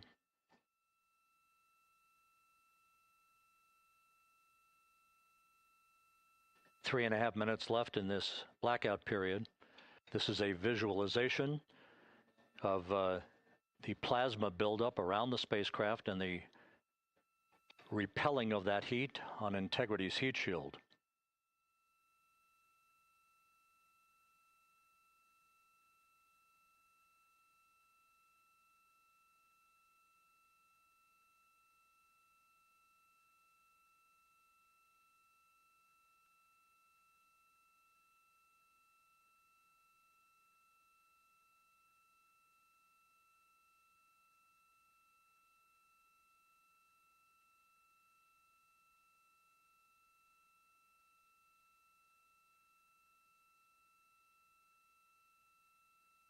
Flight Dynamics reports that airborne assets in the vicinity of the splashdown zone do have a visual on Integrity.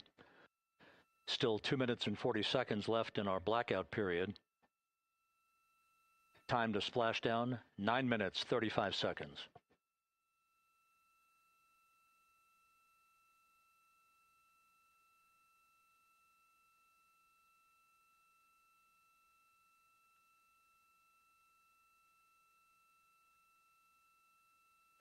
Multiple airborne assets as part of the recovery team all have visuals on Integrity.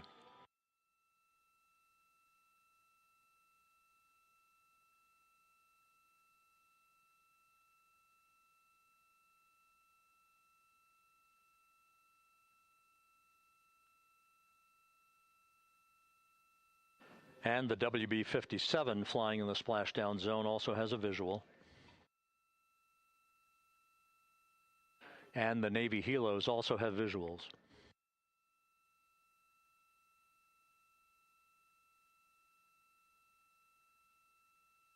We're still in the blackout period. Still do not have communications from the crew.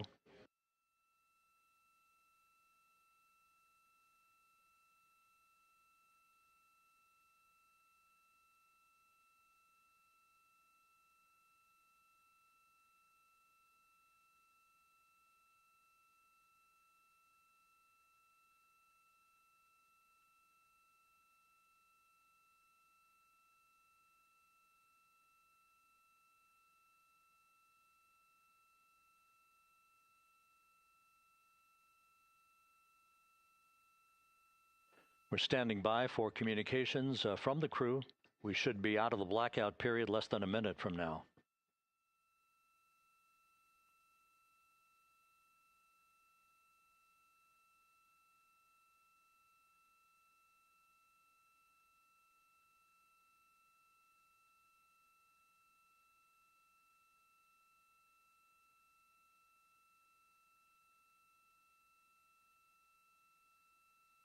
We are now processing data from Integrity.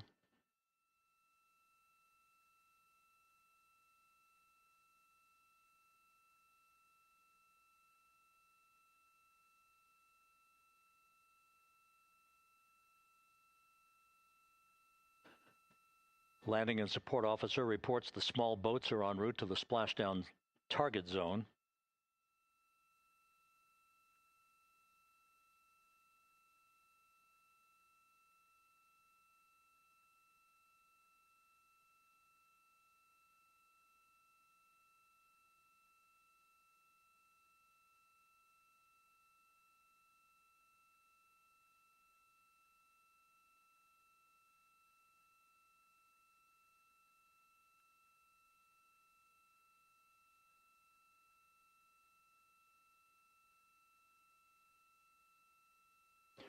Passing through 150,000 feet, our trajectory is perfect. We're getting intermittent views of Integrity. Still waiting to establish voice communication.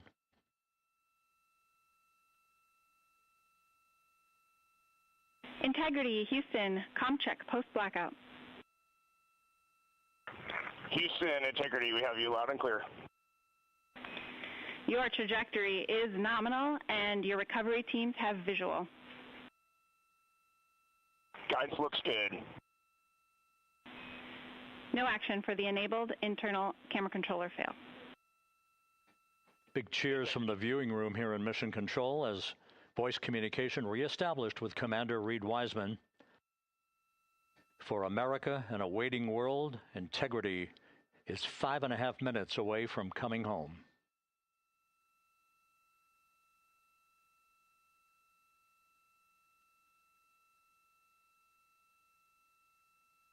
Passing 100,000 feet now. Range to splashdown 19 nautical miles.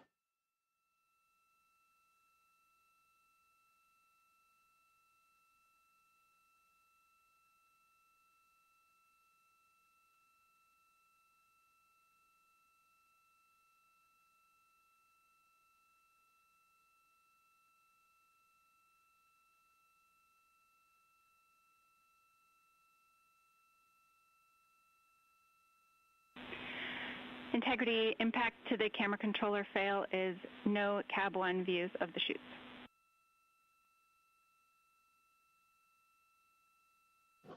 Integrity.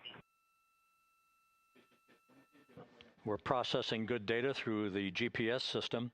A good view of Integrity, time to splashdown 4.5 minutes.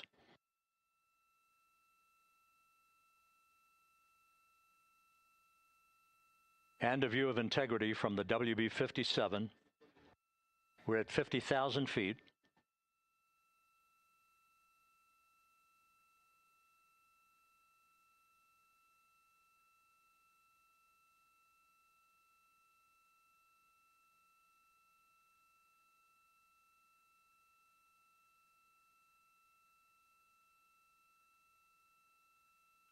The pyros are armed for forward bay covered jettison.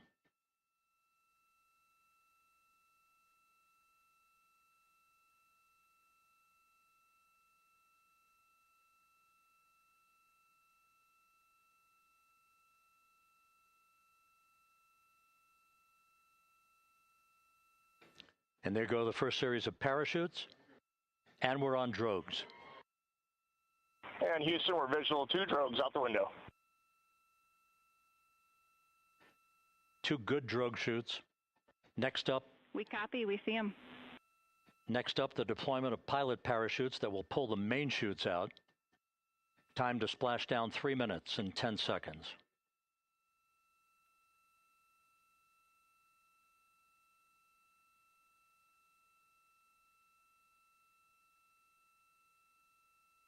Perfect descent rate according to flight dynamics. Good rates on 2 drogues.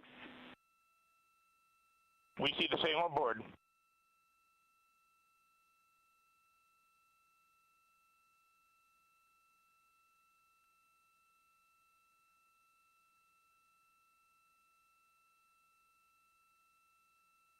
Passing through 10,000 feet, still on drogues.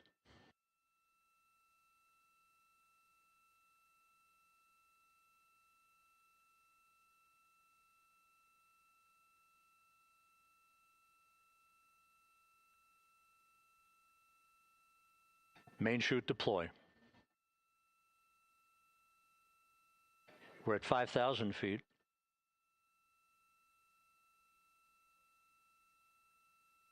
Search and recovery beacon has been activated on integrity. And we have 3 good main chutes. Good 3 main chutes, good reefing, good descent rate. Good rates, and we see 3 good-looking parachutes.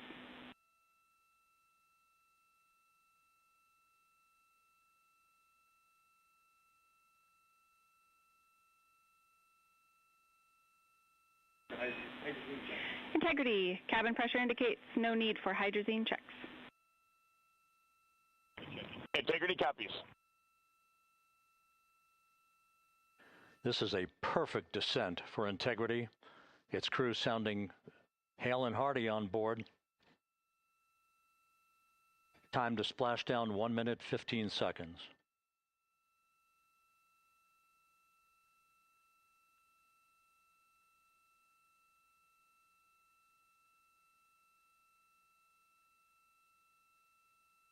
Integrity about to complete a journey spanning 694,481 miles from its launch from the Kennedy Space Center back on April 1st, and a trip around the moon.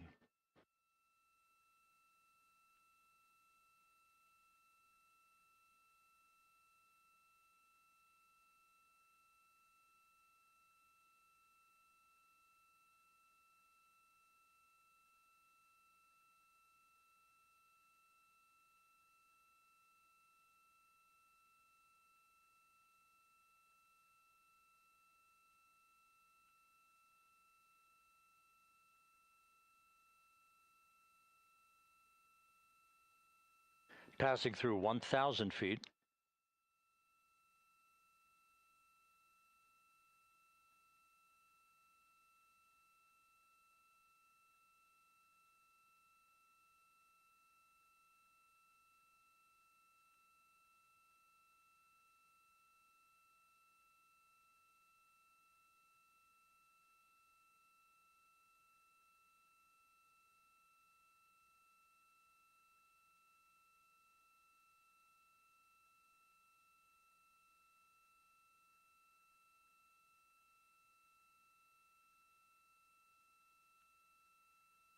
Houston Integrity, splashdown, sending post-landing command now.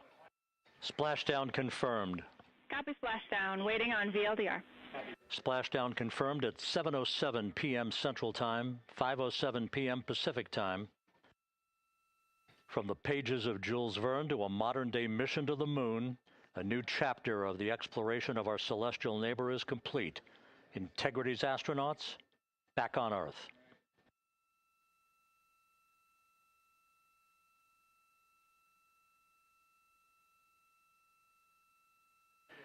And the landing and support officer reports the vehicle is stable 1. We still will be deploying the crew module uprighting system to maintain that orientation. A perfect bullseye splashdown for Integrity and its 4 astronauts.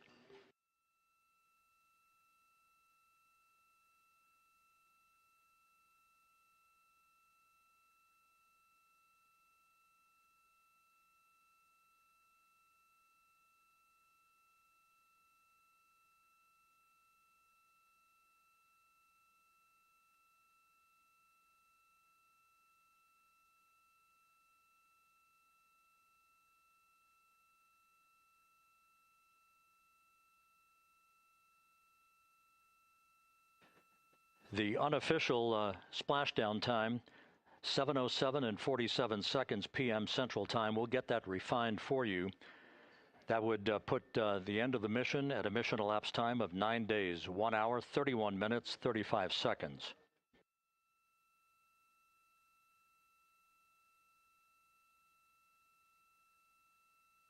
And we're configuring for very low data rate.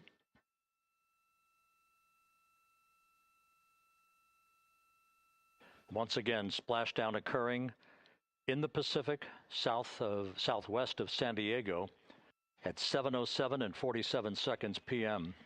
Integrity Houston, comm check on VLDR.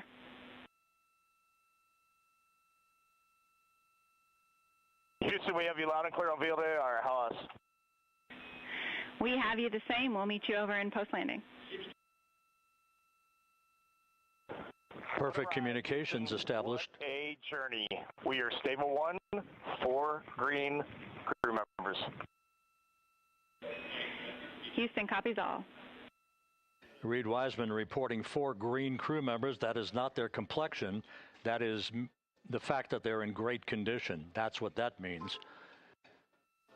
So stable 1, upright. The crew module uprighting system is being deployed. The 5 airbags being inflated through helium to maintain the upright configuration for the vehicle.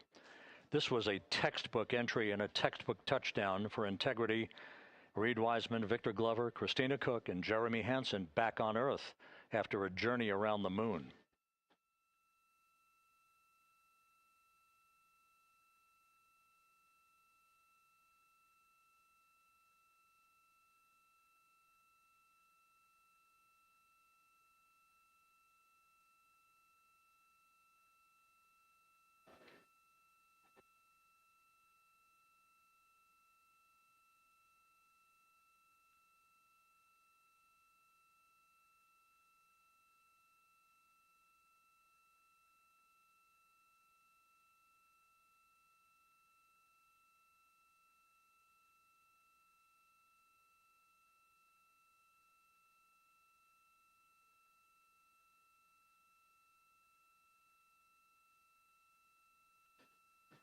We continue to monitor the functioning of the CMOOS system.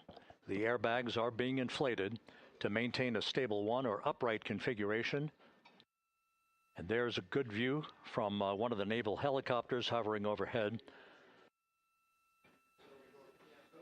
Reid Wiseman reporting 4 green crew members, meaning they're all in excellent shape.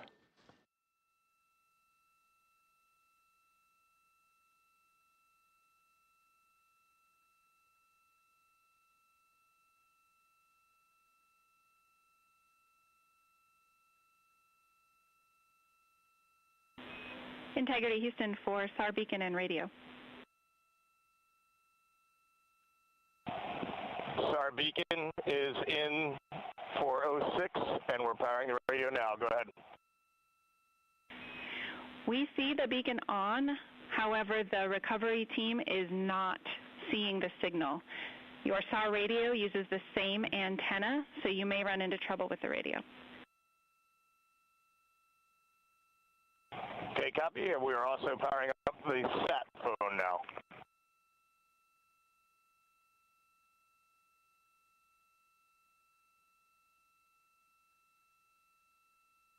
So Integrity is in great shape, and as the crew continues its post-splashdown timelined activities on board, Reid Wiseman once again reporting that all 4 crew members are in excellent shape. And we have 5 inflated airbags to maintain an upright configuration so that the recovery team can now begin a slow approach to the vehicle.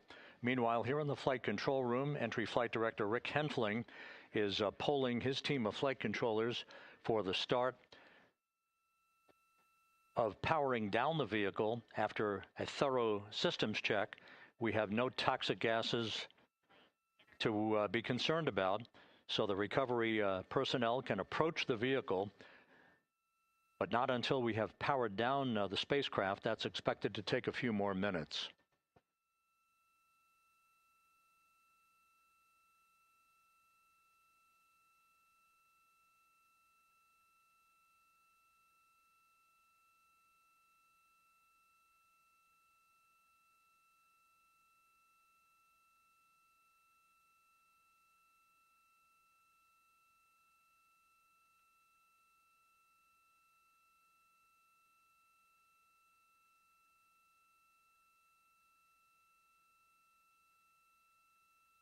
Integrity back on Earth following its historic flyby of the moon. It was, for all intents and purposes, a textbook mission. On 2828, but I'll remain on this frequency. We copy.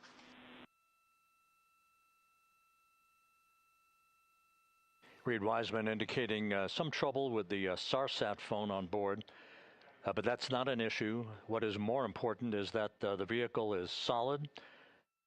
No issues as we begin the power down of the vehicle to begin the recovery process.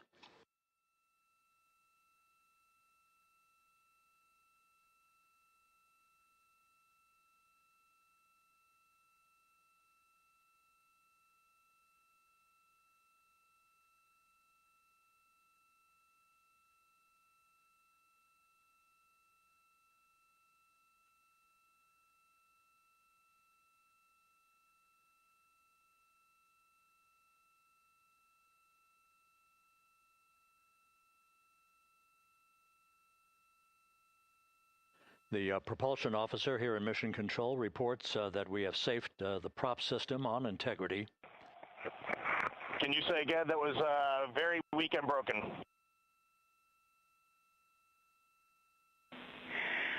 Integrity, Houston did not call.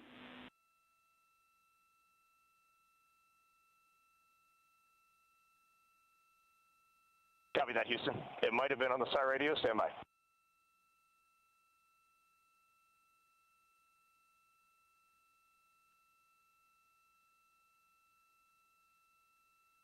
All of the milestones were executed in perfect fashion. Integrity entering the Earth's atmosphere right on time,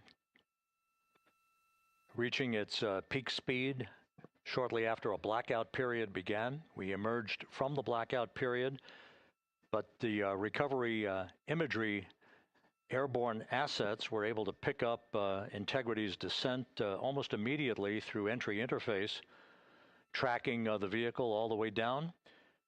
And finally, you saw the sequence of chute deployments. First, the forward bay cover being pulled off the top of the vehicle by a series of 3 parachutes. Then the drogue chutes were deployed, followed by the 3 main chutes that slowed the splashdown velocity of Integrity to just 19 miles an hour.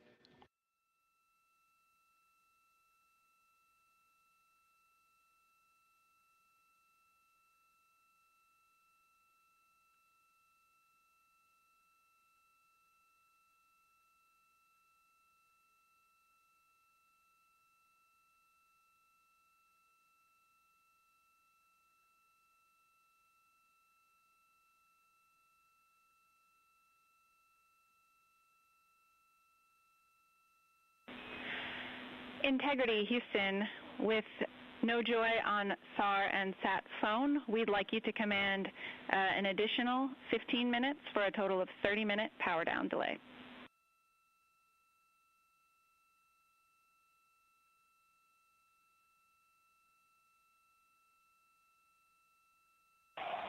All right, Jackie, we have selected T/D+30. No joy on SAR radio or sat phone. And stand by, we have the master diver on SAR radio. Please hold comms. Hey, Lily. Excuse me. Hey, Jackie, we just got the master diver on SAR.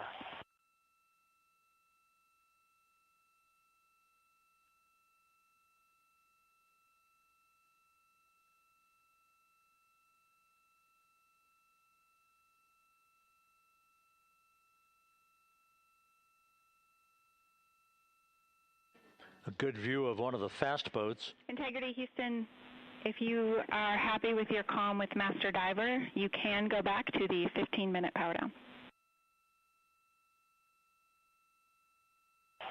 Okay, stand by. Yeah, we'll confirm here in a second.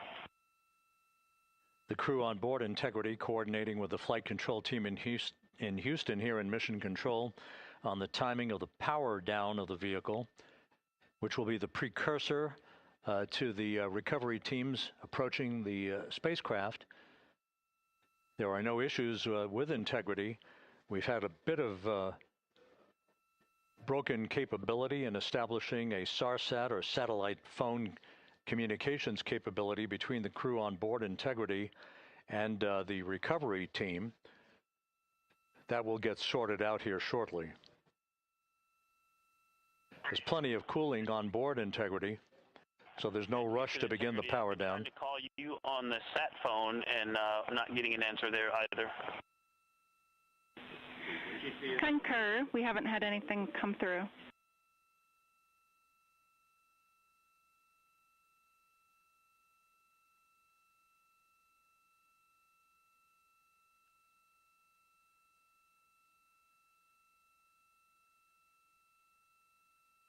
And Houston, if you could relay to recovery that we hear them, but it does not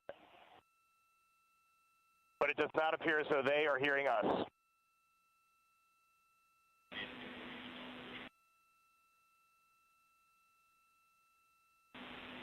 Houston copies, and Reid, just to confirm, you are pushing the PTT on the radio.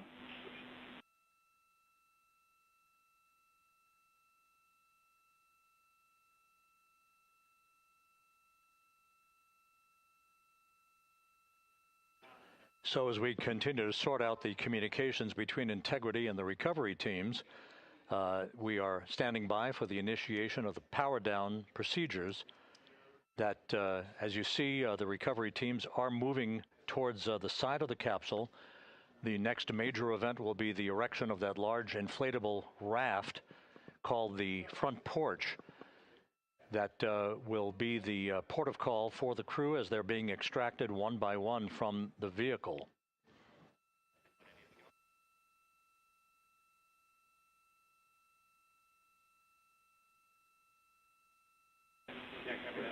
Integrity, Houston, for sat phone, we are going to attempt to call you.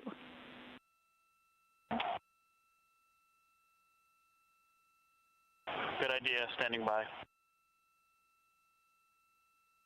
And Jackie, yes, we are pushing the push to talk, the two buttons on the left side of the radio below the up-down arrows. We are utilizing them. I'm rebooting the radio to see if we get good comms.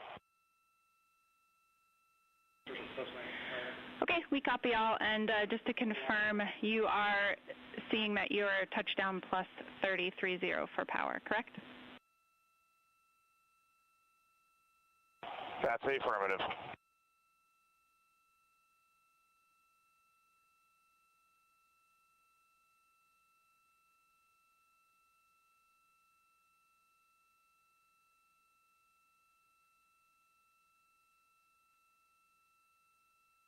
We are trying a backdoor approach to have mission control here call the crew on their satellite phone. This is all part of the coordination for the power down of the vehicle that will initiate the actual recovery operation. The first boats with the Navy divers on board are standing by, waiting to close in on Integrity to begin the process of erecting the large inflatable raft that's called the front porch that will be where the astronauts are extracted from so that they can have a few minutes to get their land legs back before they're hoisted aboard the Navy helicopters for the flight back to the deck of the USS John P. Murtha. Cannot reply.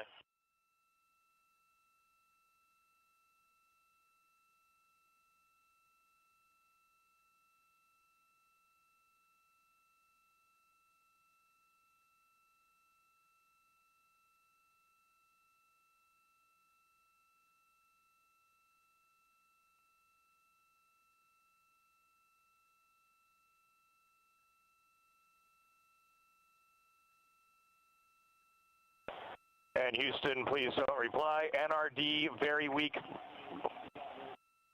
but readable. Master Diver, we can hear, but they cannot hear us.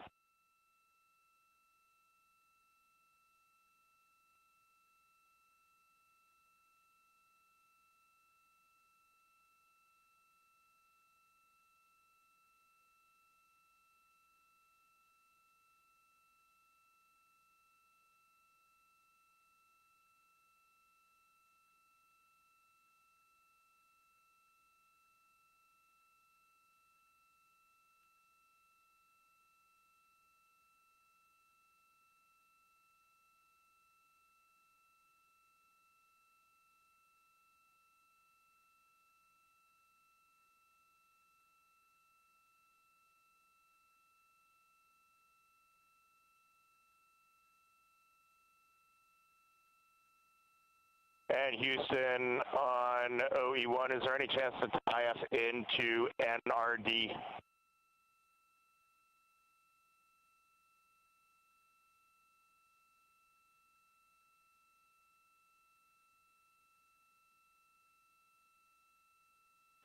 Checking.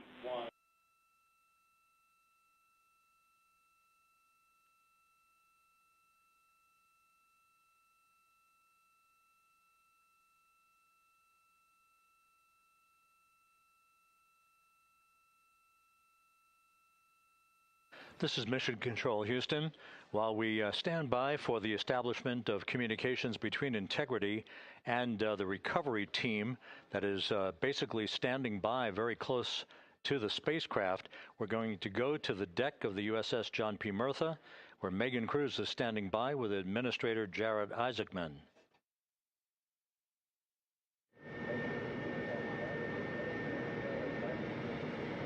Hey, Rob, yeah, just such an honor to be able to be here on the ship, to be able to share and experience this moment with everyone together. And of course, as you just said, yes, here with NASA Administrator Jeremy Hansen. Administrator, how did you feel getting to witness this and seeing NASA at its best?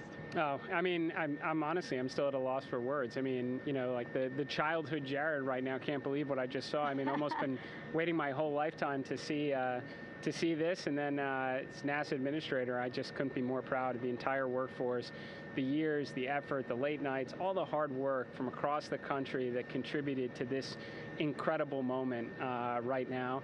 And yeah, incredibly grateful too for our teams here on the John P. Murtha right now. Yeah, look at them behind us here. We got everybody. Hey, what do you guys think? We just brought some astronauts back from the moon, huh?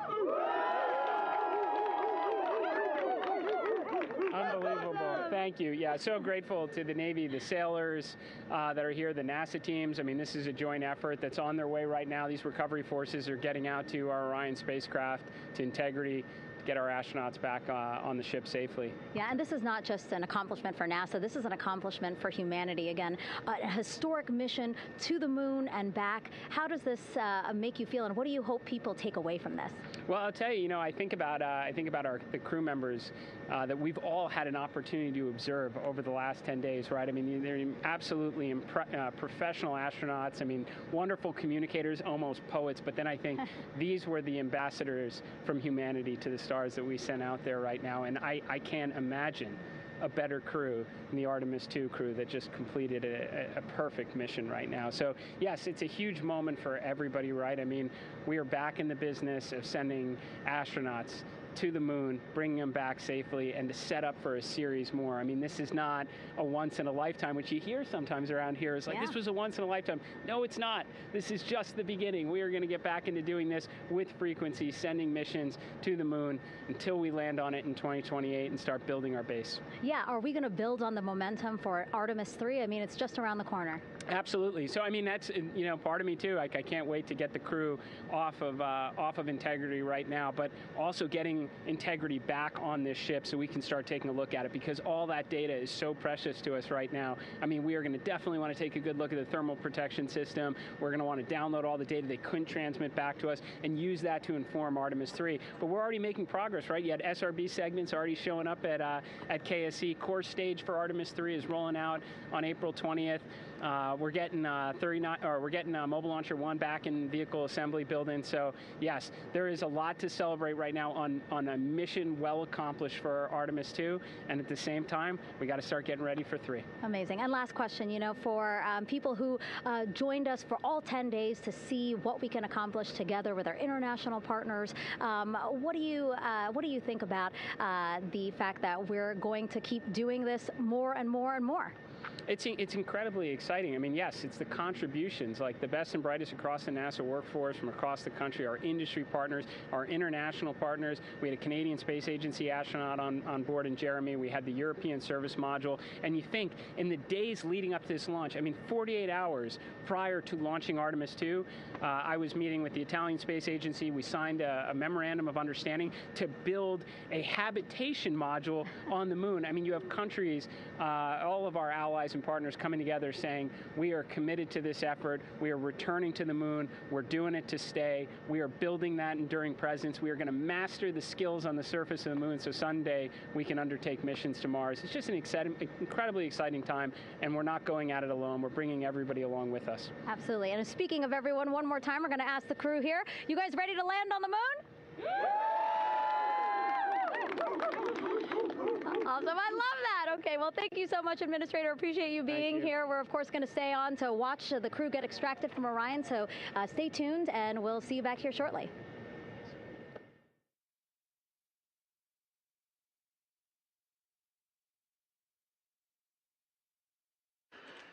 Thank you, Megan, and thank you, Administrator Isaacman.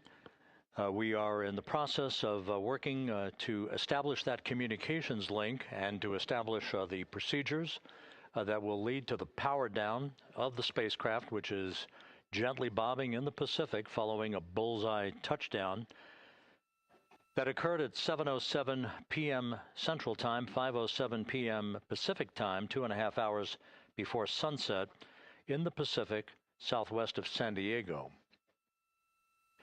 We have once again heard from the crew during that interview opportunity with the administrator, and we have 4 healthy crew members on board.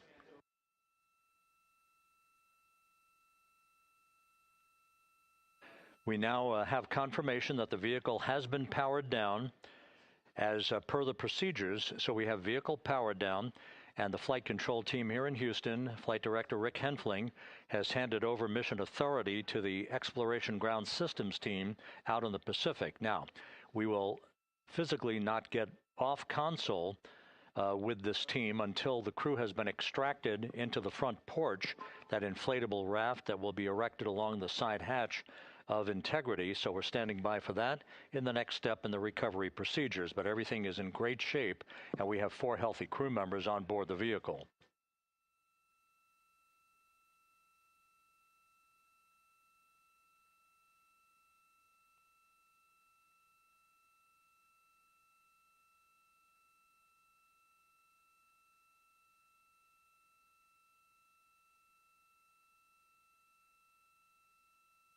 All of the entry events went by the book, no issues, perfect trajectory for Integrity that was culminated with one final raise burn to improve the angle of attack for the vehicle as it entered the Earth's atmosphere. All of that flight dynamics computation worked like a charm.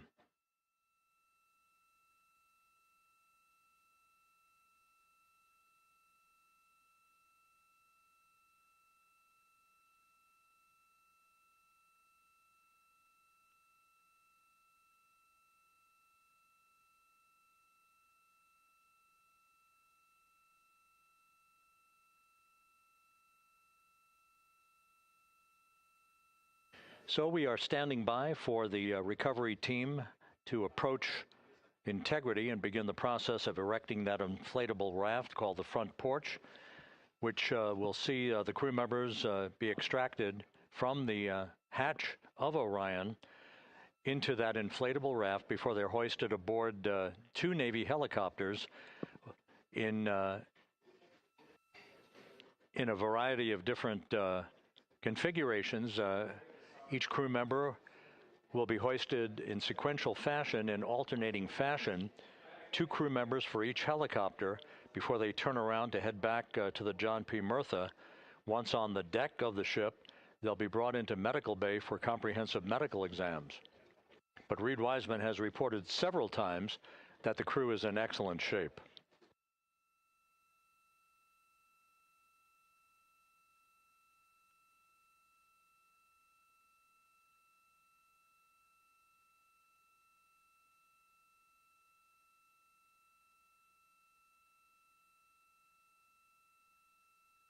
So just to recap, it has been some 26.5 minutes since the splashdown of Integrity in the Pacific. The vehicle is in excellent shape. It performed like a champ all the way down through the Earth's atmosphere. All of the vehicle functions were checked off in excellent trip hammer fashion. The parachutes all deployed as planned. Splashdown occurring at 7:07 p.m. Central Time, 5:07 p.m. Pacific Time.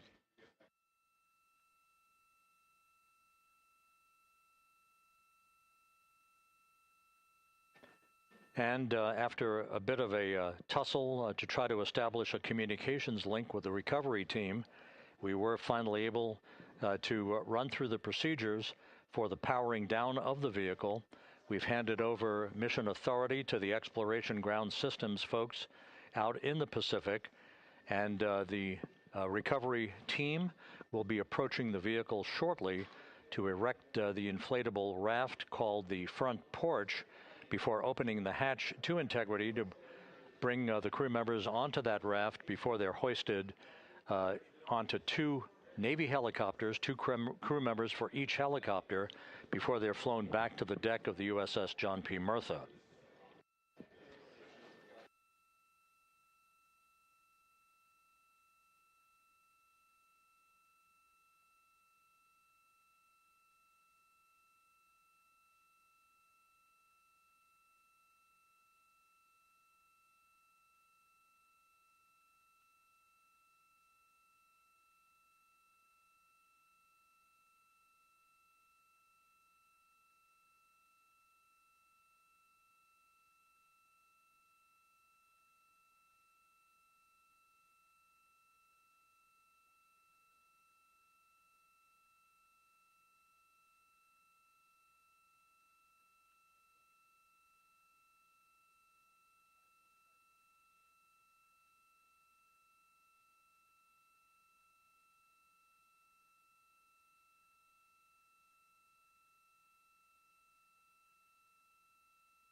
This is Mission Control Houston.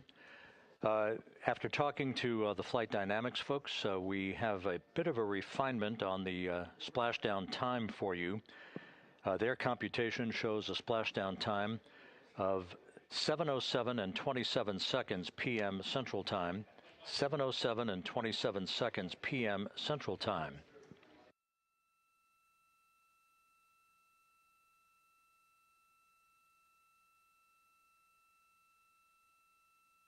That would equate to a mission elapsed time of 9 days, 1 hour, 32 minutes, and 15 seconds.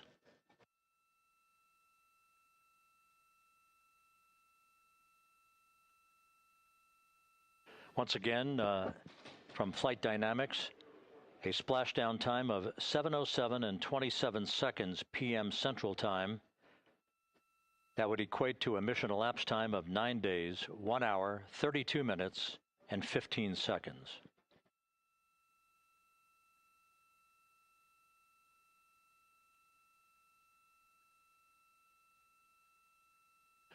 Reports from the Pacific indicate that the recovery team, in communications with the crew aboard Integrity, that the crew remains in excellent shape as they await the approach of the team for a final hazard gas evaluation before they move to the side of the vehicle to erect the inflatable life raft called the front porch.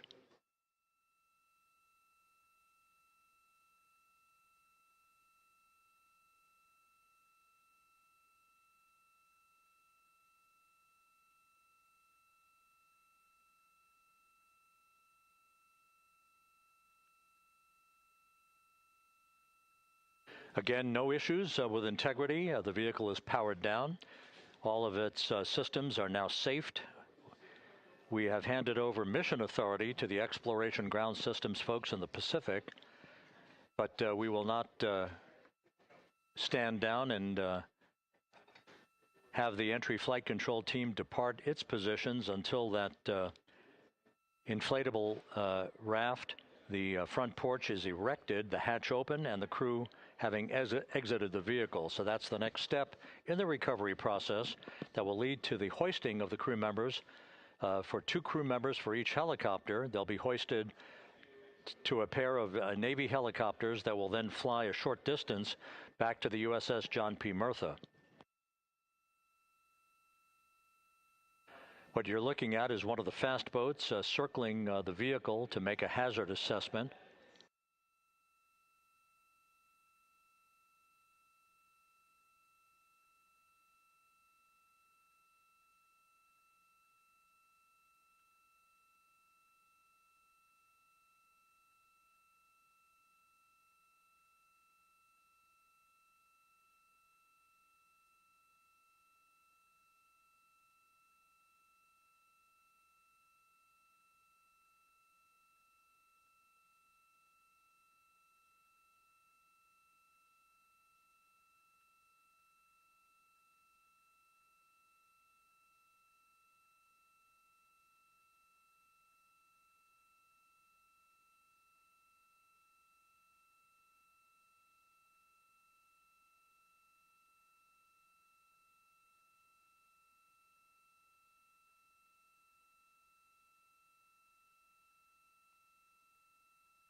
This is Mission Control Houston. Once again, you're watching the initiation of the recovery of the Artemis crew aboard Integrity. All of the Navy divers and the fast boats are now approaching the spacecraft after conducting a hazard assessment. The vehicle has been powered down. Entry Flight Director Rick Henfling now waiting for the life raft, the front porch, to be erected along the side of the vehicle so that the hatch can be opened and the crew members extracted from Integrity, soon to be hoisted one by one into a pair of Navy helicopters for a short flight back to the deck of the USS John P. Murtha. If you missed it earlier, we talked to Flight Dynamics and received a more official touchdown time or splashdown time, as it were, of 7:07 and 27 seconds p.m. Central Time, 5:07 and 27 seconds p.m. Pacific Time. That would equate to a mission elapsed time of 9 days, 1 hour, 32 minutes, and 15 seconds.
Continuing to get excellent views from the imagery assets out at sea in the Pacific of Integrity. We continue to get good reports from the landing and support officer, who's in contact with the recovery team, that the crew is in excellent shape, no issues.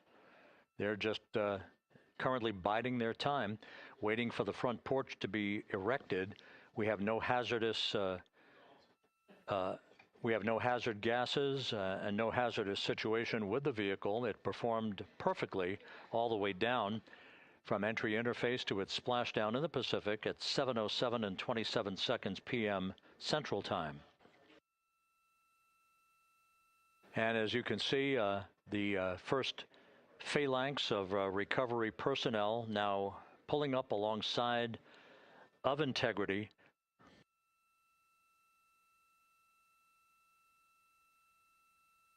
This includes Navy divers, a Navy flight surgeon, and other recovery personnel who have trained for several years for this recovery process.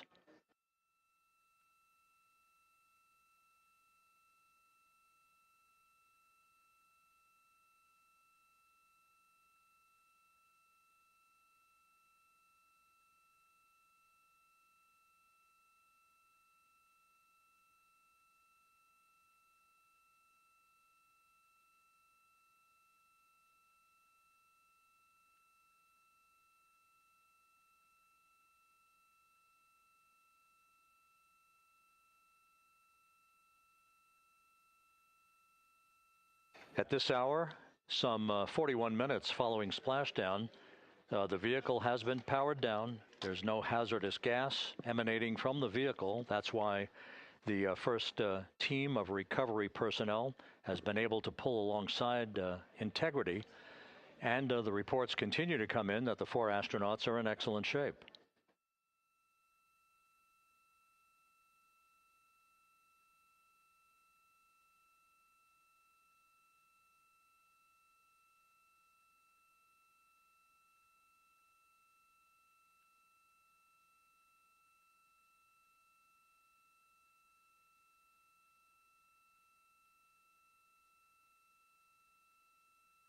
Yes.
This is Mission Control Houston, continuing to watch the initiation of the recovery of Integrity's astronauts.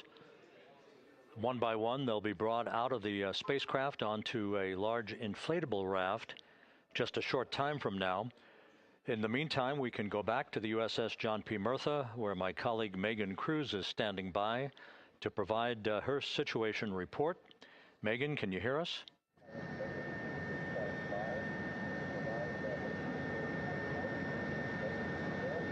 Hey, Rob. Yes, I can hear you. Thank you. Yeah, we're back here on the bow of the recovery ship where there are still plenty of people peering out into the water. We are not very far from the action everyone is seeing on their screen now. The Orion spacecraft, Integrity, in the ocean, surrounded by a number of recovery boats.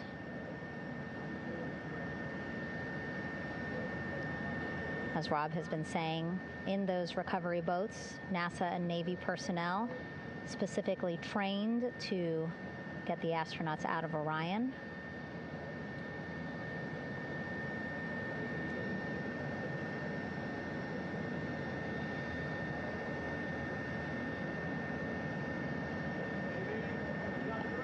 In some of our wide shots, you can probably see that there are 6 boats out in the water. More than 40 people out in the water right now on those boats.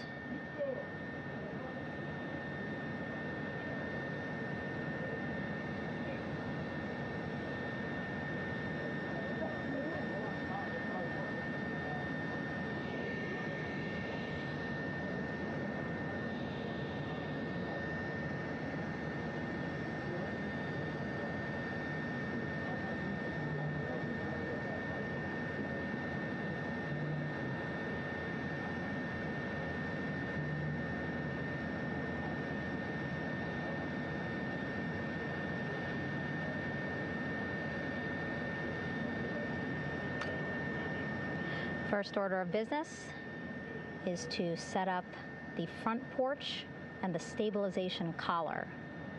You might also hear it referred to as a stab collar. Basically just to make sure that Orion stays upright, doesn't sway in the water too much, again, to make it easier for recovery forces to get the astronauts out.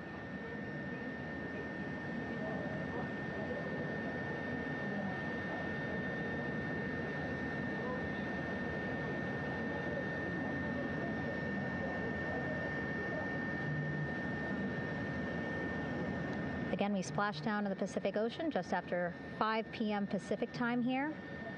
It's a requirement by NASA to be able to get the crew out of Orion within 2 hours of splashdown. So doing great on time so far. Plenty of time. No rush either. I was speaking to NASA flight surgeon Rick Schuring earlier in this broadcast, and he said to me, no rush to get the crew out. Just want to make sure that they're feeling good, and whenever they're ready to take their step out of Orion and onto that large raft, the front porch, folks will be ready.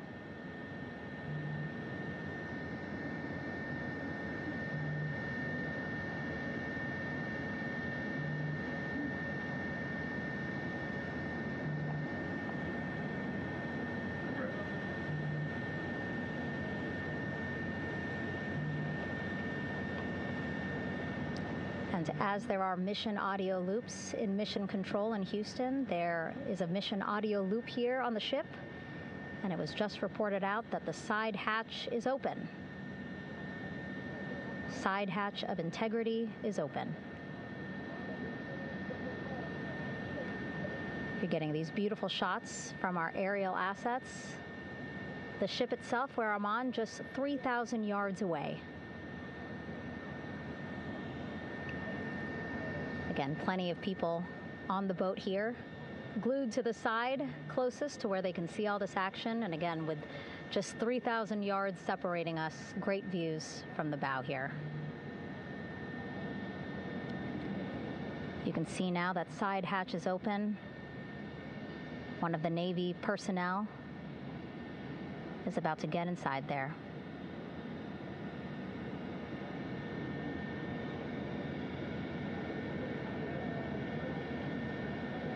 In they go. In total, 4 will go into Orion. So it'll be a little bit of a tight squeeze, but the goal is to have a recovery personnel with each astronaut assessing them.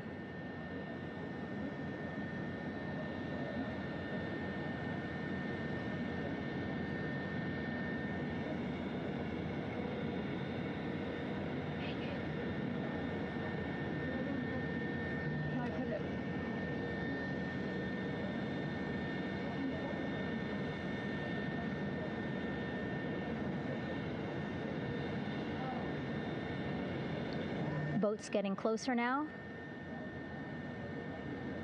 Again, that one that's right up against Orion, those are the divers that will go in to the spacecraft to check on each of the astronauts. These other boats will begin doing a number of things, putting on that stabilization collar onto Orion, building that front porch. Eventually, they will retrieve the parachutes, as well as tow Orion back to the well deck of the recovery ship here.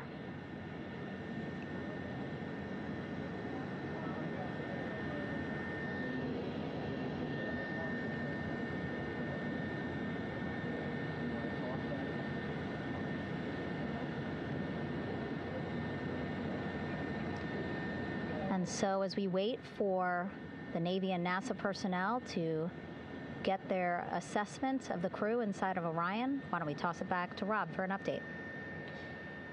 Yeah, thank you, Megan. Here in Mission Control, Flight Director Rick Henfling and the entry team of flight controllers still on duty. The vehicle has been powered down for some time now. There are no hazardous gases emanating from Integrity. That, of course, allowed the recovery personnel to approach the vehicle and then open the hatch to begin the initial medical assessment of the crew, as you just indicated. Now we're standing by for the erection of that inflatable raft, the front porch, alongside of the vehicle that will enable the crew to be extracted one by one onto the raft, have a moment or two to get their land legs back before they're hoisted into 2 hovering Navy helicopters, 2 crew members for each helicopter, for a short flight back to the deck of the USS John P. Murtha.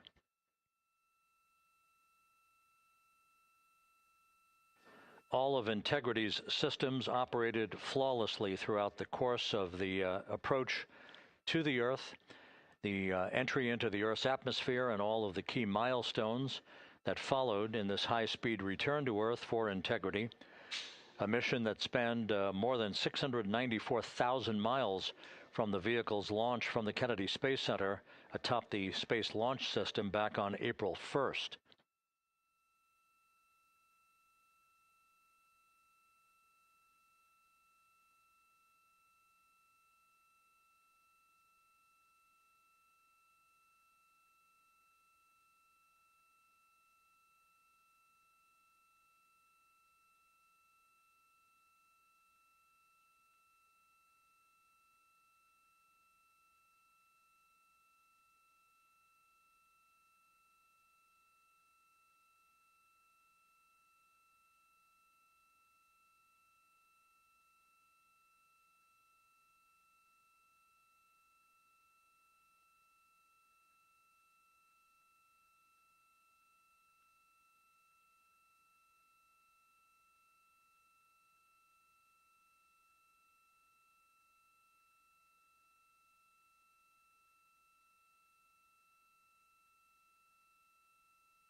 As we mentioned at the top of the broadcast, the last time that the Apollo program saw a splashdown in the Pacific was Apollo 17 back on December 19th, 1972.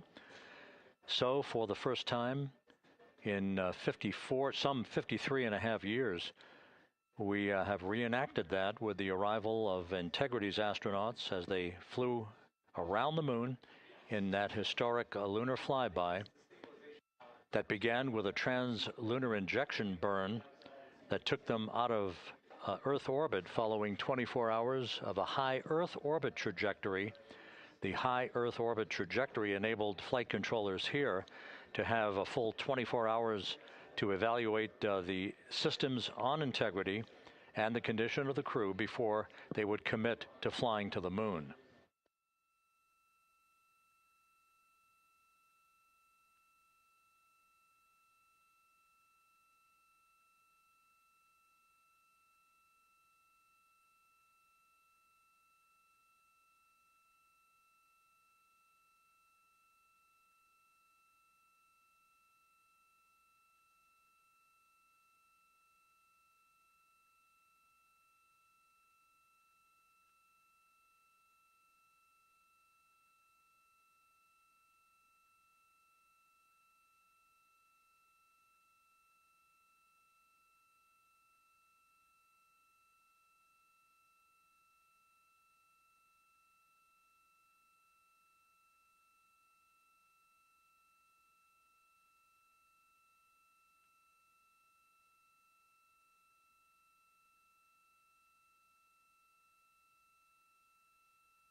With the side hatch of Orion having been opened to set the stage for the erection of the inflatable life raft, known as the front porch, to be erected alongside the spacecraft for the extraction of the crew. Let's play for you an interview that my colleague Megan Cruz conducted on the USS John P. Murtha with Navy diver First Class David McMahon that explains how this process is unfolding. Okay, Davey, so you and some of your team, one last look over of the stabilization collar, correct? Yes, ma'am. Okay, so what is this stabilization collar? This is what's going to stabilize the capsule out there in the ocean. We don't know how good the weather or the waves will be that day, so this will help prevent any unnecessary occurrences from happening, stabilizing the capsule and the astronauts inside. So basically this is a float that will go around Orion. I'm assuming that what they're doing right now, these are the lines that will attach the collar onto Orion? That is correct. And so what are they doing here? So we've got the lower line that will secure the inflation device before we inflate it. That gives us the go-ahead that it's secure in its space, and then we'll inflate it, and then once that is done, we'll undo all the carabiners and get this orange line on top tied in the same fashion, and then this will be secured to the capsule, and the astronauts can safely take their first steps out of the capsule onto the front porch. Okay, and how long will it take them to set up the stabilization collar? We should definitely be able to handle this in under 10 minutes. Okay, wow. And then you just mentioned the front porch. So basically after they set up this stabilization collar, then they set up what's called the front porch here. That's correct. Okay, and what's the front porch? Front porch is basically a bigger waiting room for the astronauts to sit in while we wait for the helicopters to show up and grab them. Okay, so the medical team that was inside with the crew, they're going to help them out and onto the front porch? That is correct. And then what happens here? We have higher trained medical personnel also on board the front porch that will give them lookovers and just make sure they're okay while we wait for the helicopters to show up. Okay. How does it feel, I mean, your team, you, to be part of a mission that's returning astronauts from the moon in more than 50 years? We all feel extremely honored to be a part of this, as well as a bigger mission for the Navy and joining up with NASA to do great things. Mm-hmm. And do you feel like you and your team are ready? Yes, very ready. Cool. All right, thank you so much. Thank you.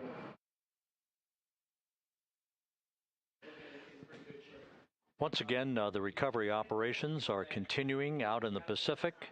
We shortly should see that life raft, the front porch, erected alongside the side hatch of the vehicle.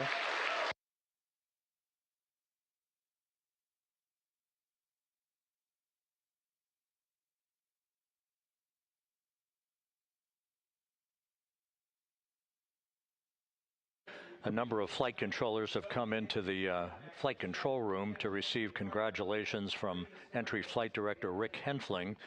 But we're going to stick with our operations out in the Pacific as we await the extraction of the 4 crew members who are reported to be in excellent condition.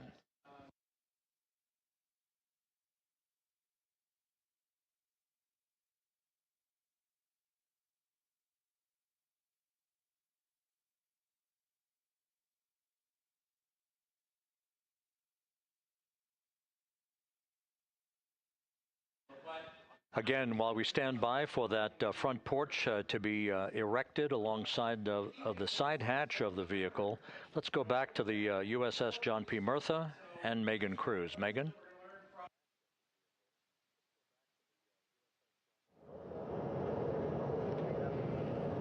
Hey, Rob. Pausing now to listen to some internal audio loops. Again, the operations team here on the ship communicating with everyone out on the water. It seems like currents are hindering them a little bit from unfurling and inflating the stabilization collar as well as the front porch. But again, the requirement to get the crew out within 2 hours of splashdown, plenty of time. So no concerns just yet. But as calm as the water looks, yeah, it looks like it's hindering the teams just a tad.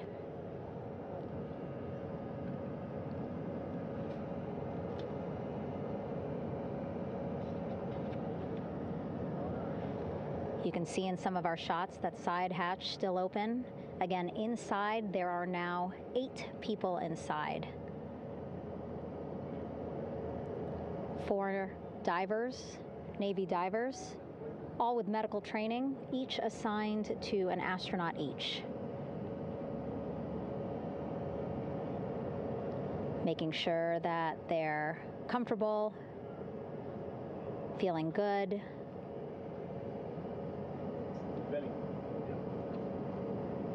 As you've heard us say in the broadcast, you know, they expect a little bit of discomfort. Again, these astronauts just traveled back to Earth at 25,000 miles an hour, a nearly 695,000-mile journey around the moon. If you think you get carsick.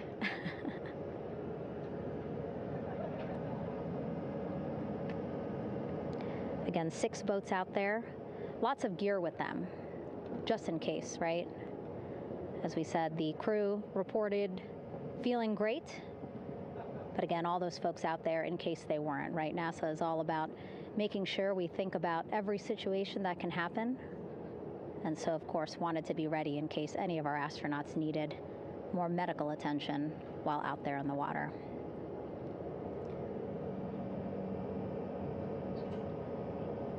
You see now teams, again, trying to set up the stabilization collar and front porch for the crew to get out of Orion. They need both, right? The stabilization collar will keep Orion from swaying as you see it is doing now.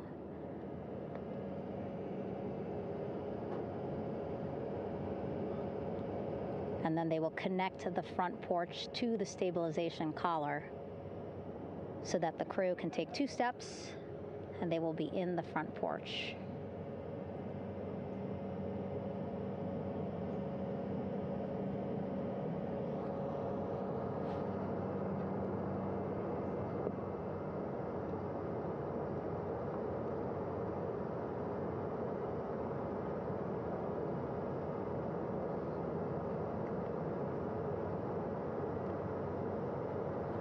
Not a lot of chatter on the mission audio loops. That's a good thing.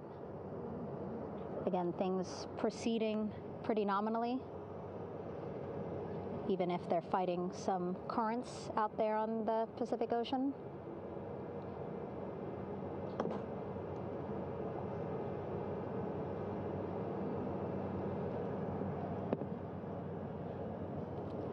Again, the goal, setting up the stabilization collar and the front porch so that the crew can rest comfortably in the front porch, get placed into harnesses so that 2 helicopters can lift them off the front porch and onto the USS John Murtha here.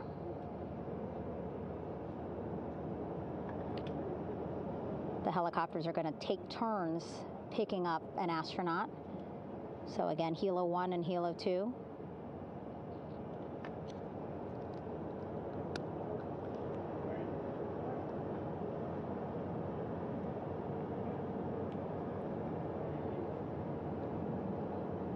Okay, and the recovery team here on the ship just got a report from the undersea medical officer who is inside the capsule with the crew.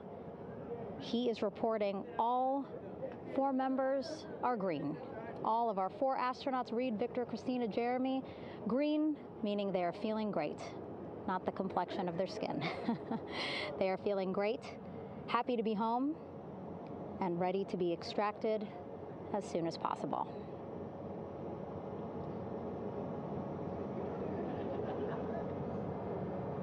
And so, as I was saying, we have 2 helicopters circling the activity you're seeing on the water right now.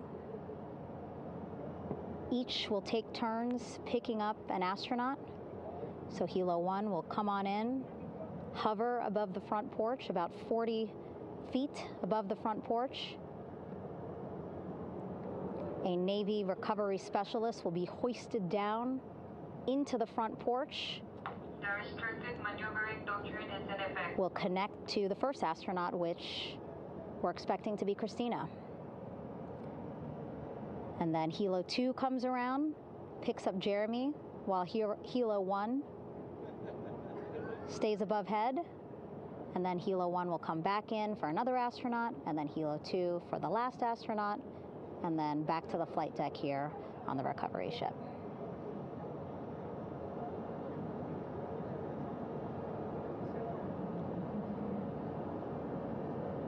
I was talking to Assistant Artemis Recovery Director Paul Sierpinski.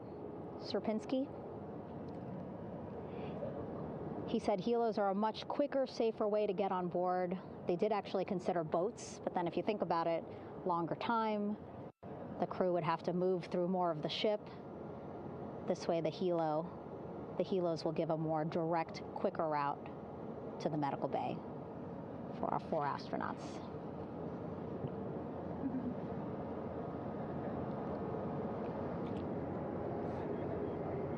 Beautiful shots from our aerial and imagery teams.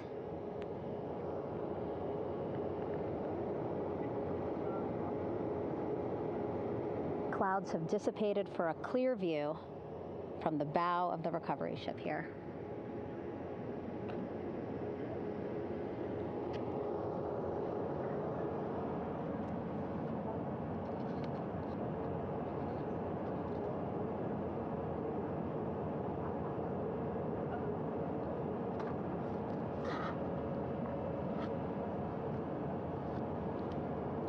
You can still see divers in the water there.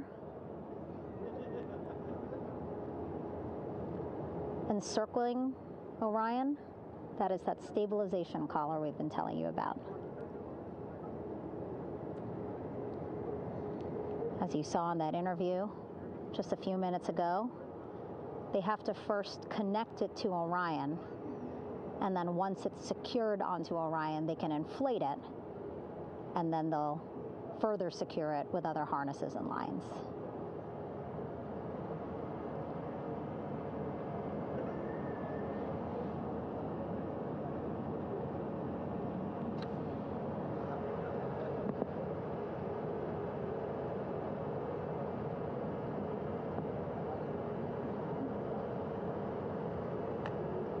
About an hour and 10 minutes since splashdown in the Pacific Ocean here.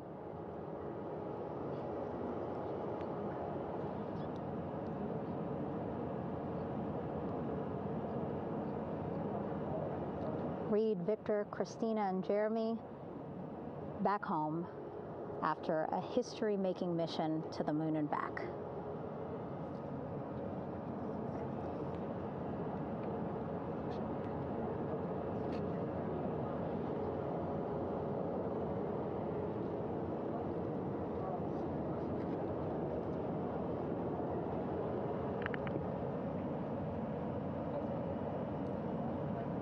If you missed what we said just a couple of minutes ago, the undersea medical officer inside with the crew in Orion reporting all 4 crew members feeling great.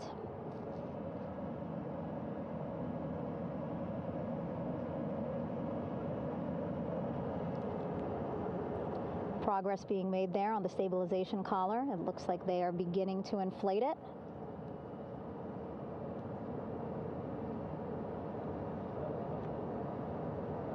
And it looks like they're starting to unfold the front porch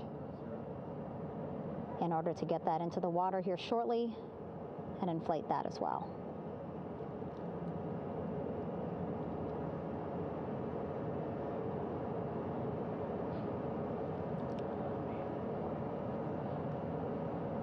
Again, more than 40 people out in the water right now.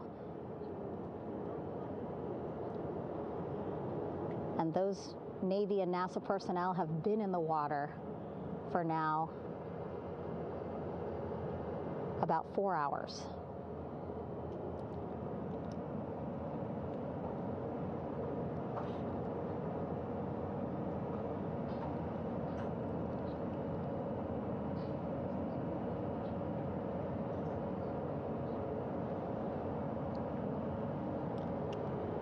The reason why they had to get out so early is just to stage everything. And actually here on the ship, when there are flight operations happening, you can't have anything else, right? Just because the flight deck can be a dangerous place, so they just want to focus on planes coming and going from the ship, so that's why they wanted to get the boats in the water to make sure that they have all the time they needed for the flight ops. And then the same crew here out in the water, they will stay out in the water for a number of hours after we recover the crew and get them back on the ship, because then they have to recover Orion.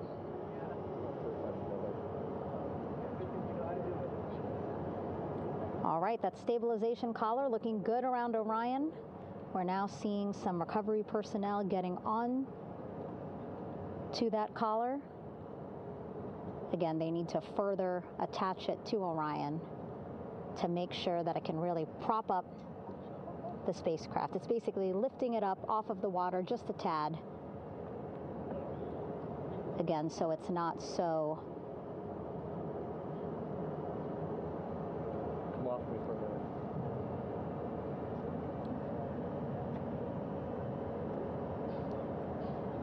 So it doesn't sway so much in the water there.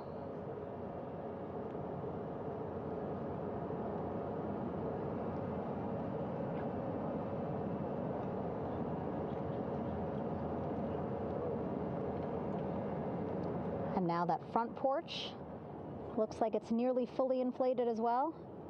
You can see a much larger surface area.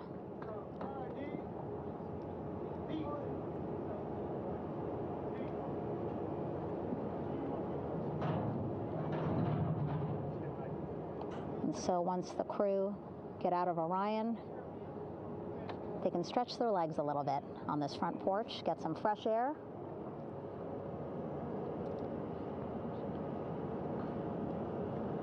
And enjoy this beautiful day here on their home planet.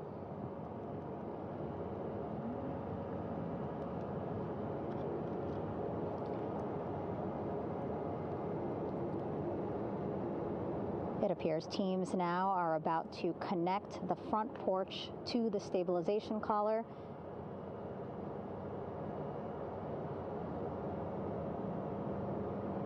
And at that point, when both are secure, we should soon see astronauts come out of Orion.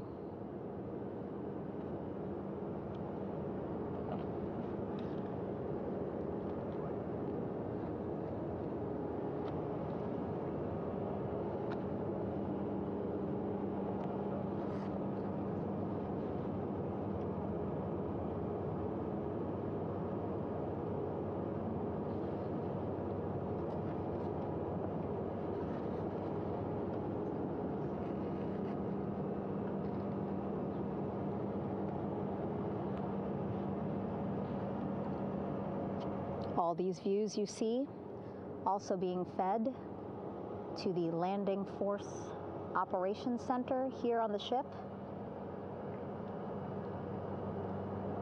Of course, it is very important for our recovery teams leading the mission to have all the views that you're seeing as well.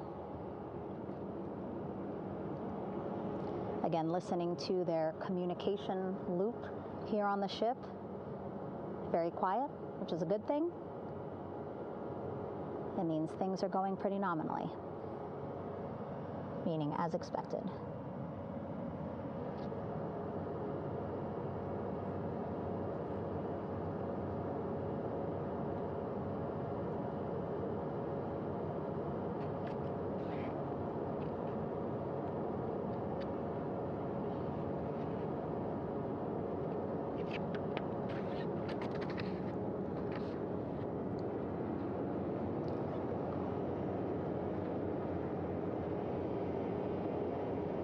Again, all this activity happening just 3,000 yards away from the ship. So that means this will be a very quick flight back on the helicopters for the crew.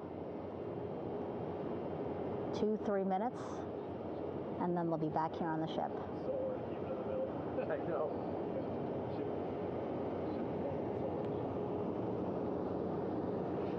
Okay, saw a thumbs up from one of the personnel on the front porch. It looks like they are now getting ready to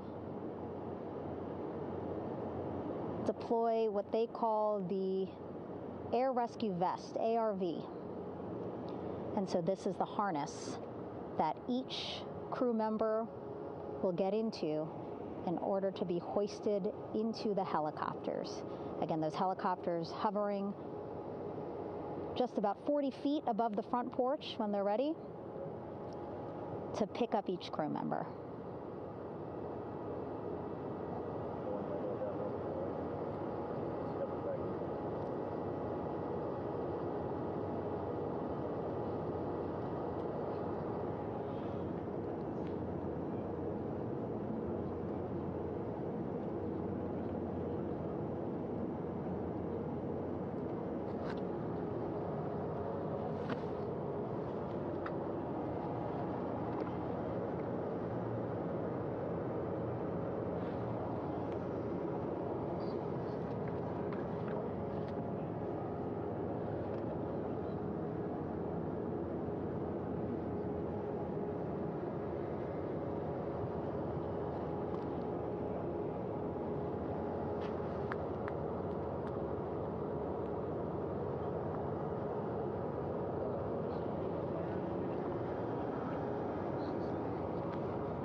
This is Mission Control Houston. Behind me, a fairly raucous scene as hundreds of flight controllers have poured into the flight control room here.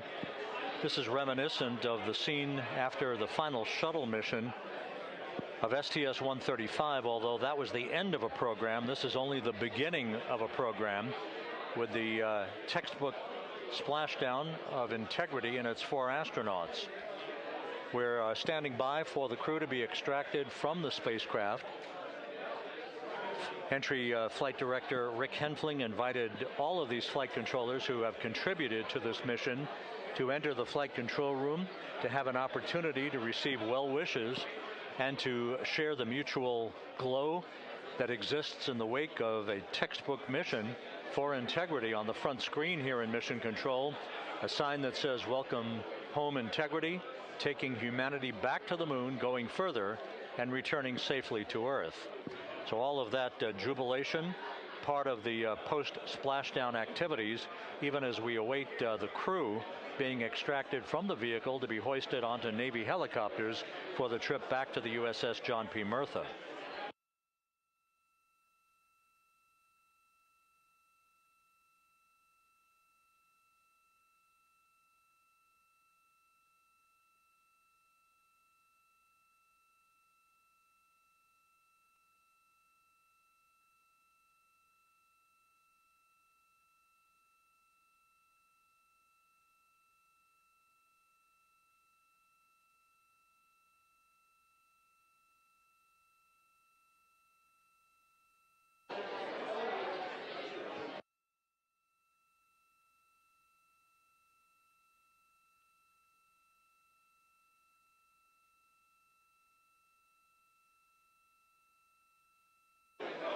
Once again here in Mission Control, this view of the Artemis Flight Control Room, known as the White Flight Control Room. This is the old shuttle flight control room, and now is the home of Artemis missions to the moon and beyond. Once again, quite a few flight controllers were invited in by Entry Flight Director Rick Henfling to share in the jubilation following the successful splashdown of Integrity. That splashdown occurring an hour and 22 minutes ago, as we stand by for the completion of the extraction of the crew, and ultimately their hoisting onto Navy helicopters for a short flight back to the USS John P. Murtha.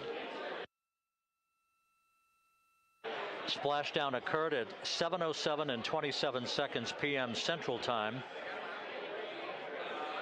I had an opportunity to talk to the head of flight dynamics, Jeff Birch, a moment or two ago. He said the trajectory of Integrity coming through the Earth's atmosphere was so precise, they've never seen anything line up on a ground track like today's entry by Integrity for its splashdown southwest of San Diego.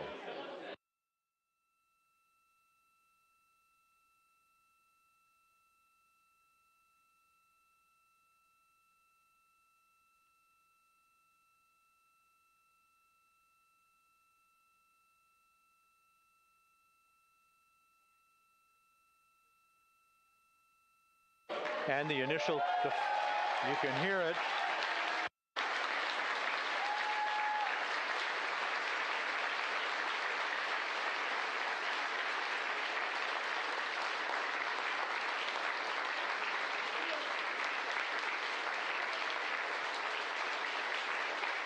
Jubilation here in the flight control room. The first crew member is out of Integrity.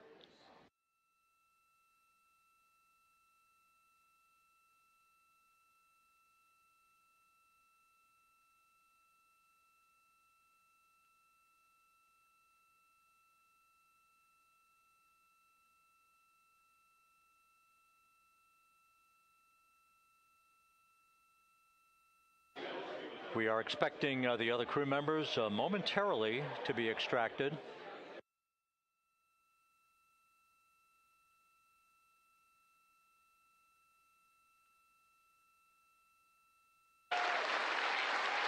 We now have 2 crew members out.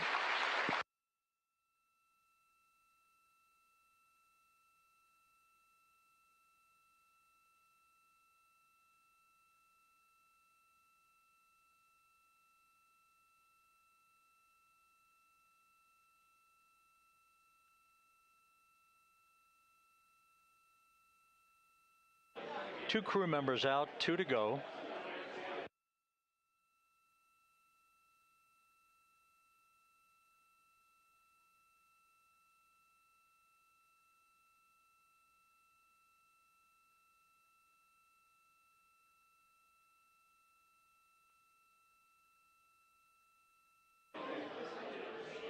We're about 1 hour from sunset out in the Pacific. Everything continues to go well. Integrity's systems function perfectly during its entry back to Earth. And Reid Wiseman, the commander who will be last out of the vehicle, reported that all the crew members were feeling very well.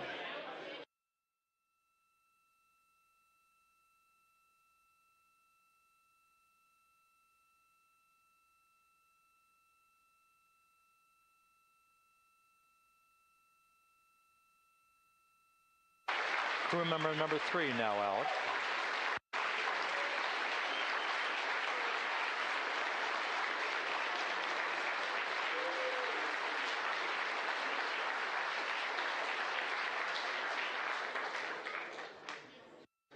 And now standing by for the commander, Reid Wiseman, who will be last out of his ship. Bobbing in the Pacific under almost ideal conditions, Integrity spanned 694,000 miles during its journey from launch to splashdown.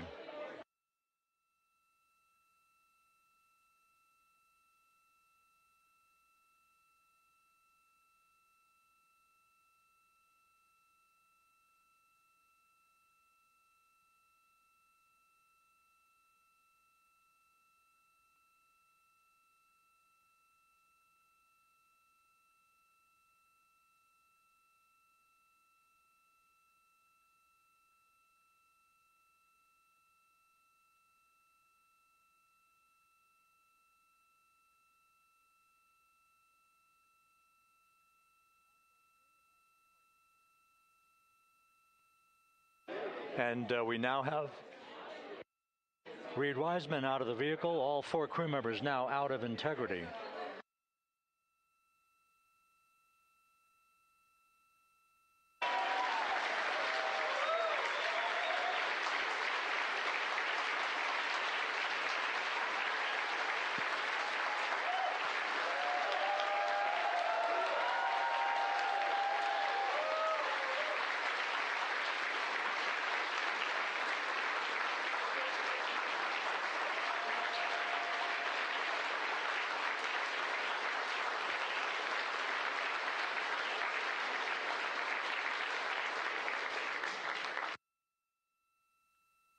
Once again, all 4 crew members now on the front porch, and the procedure to begin hoisting them up to these 2 Navy helicopters hovering overhead will begin shortly.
This is Mission Control Houston.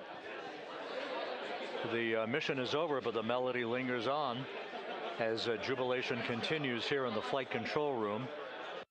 We should be expecting NASA's Associate Administrator, Amit Kshatriya, to be joining us shortly for a short interview while the recovery operations continue out in the Pacific. So we'll stand by for that. And then we'll turn it back over to Megan Cruz aboard the USS John P. Murtha.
This is Mission Control Houston here in the Artemis Flight Control Room. A number of flight controllers basking in the glory of the successful end of this mission that carried 4 astronauts around the moon on a lunar flyby, and the first test flight of Orion with crew members on board. Splashdown occurring an hour and 32 minutes ago after a flawless descent back into the Earth's atmosphere for the vehicle. Its 4 crew members in good shape, simply enjoying their time right now on the front porch, as it were, the inflatable raft alongside of their Integrity spacecraft. We're expecting Amit Kshatriya, the NASA Associate Administrator, to join us here momentarily for a brief interview before we turn it back over to Megan Cruz aboard the USS John P. Murtha, the recovery ship.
This is Mission Control Houston.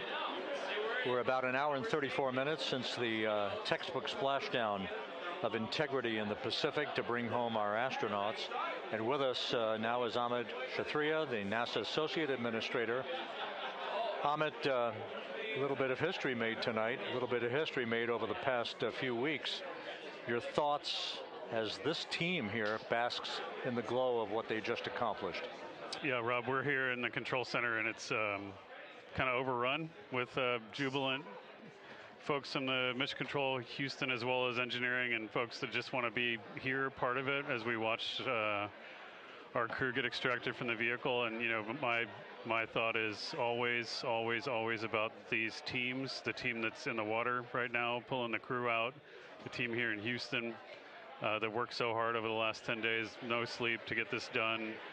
You know, we still have some work to do to get the crew to the med bay here on the ship. They all look great coming out, so hopefully that won't be too long. You know, I think we saw the administrator on the boat too, giving his thanks to the Navy team on the Murtha, which they're just an incredible group of sailors. I was able to visit with them a couple weeks ago. And then if you pull it all the way back to the workers and the folks that joined the rocket at Michoud, that made the heat shield tiles that held together tonight, that stacked the vehicle in Florida, that integrated the vehicle in Denver, that fired the engines in Stennis, that fired the boosters in Promontory. I mean, this is the entire team, you know, coming together and being tested by the environment that this machine went through, and they did it right. The work was good. They did it right. You've said in a number of briefings, of course, and in other forums that this is just the first step. The cadence has to step up, as the administrator has indicated. Now, it's a little early for the full report card on how Integrity did, but did this mission ultimately, from your eyes view, exceed expectations? It absolutely did. I mean, I was waiting to talk about this until we're in the water, and, you know, I think we still have, again, work to do to bring it in and really kind of go through it bolt by bolt and see what we learned. But, I mean, so far, given what we learned during the mission and given how we performed on ascent, on entry, you know, I always think about energy in terms of the states that you worry about the most, and every time we put these machines through these incredibly energetic states, they came through. So I'm fairly confident that we made a big step tonight to get us on the path towards the surface. I think the path to the surface is open now.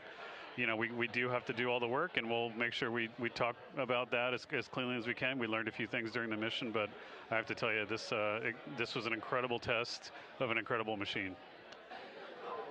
From an American psyche standpoint, the Empire State Building was lit up red, white, and blue tonight. Our coverage was seen on baseball stadiums around the major leagues. How captivating was this experience for the American people, for the world, in fact, as we returned to the moon?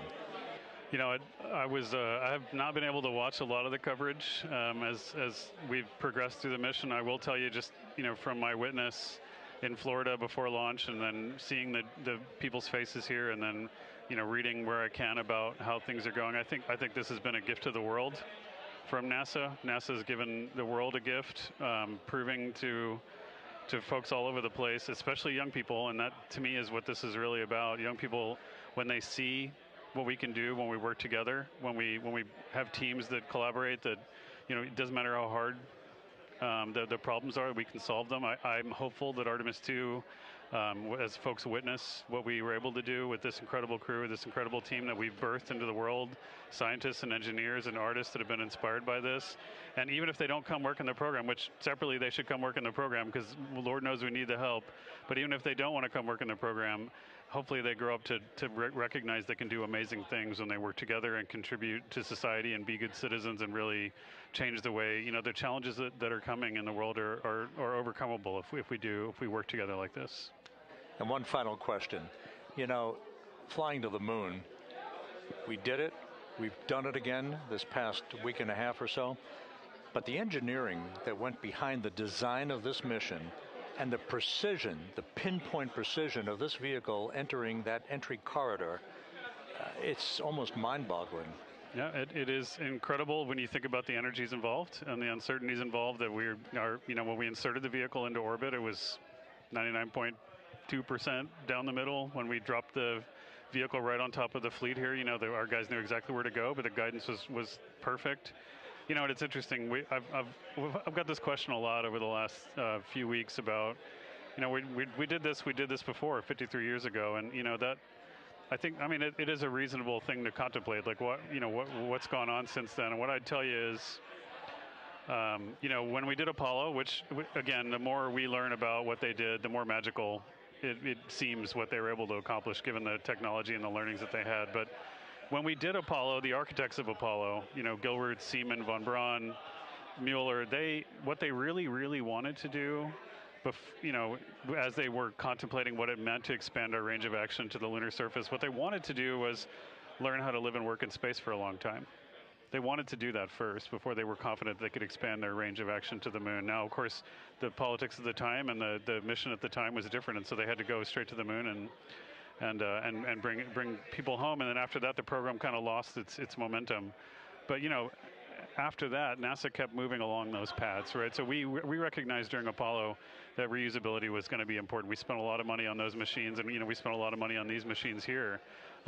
Even though, but we recognized that reusability was important, which is why we built a winged space plane called Space Shuttle, and then we used that reusable machine to build a space station. And we learned for 25 years how to live and work in space, and have been able to develop technologies that can enable exploration. So really, what I think is now, 53 years later, we're at the point where the architects of Apollo would have been pleased that we're now ready to actually go back to the moon and go back to stay, because we've learned all the things we needed to learn.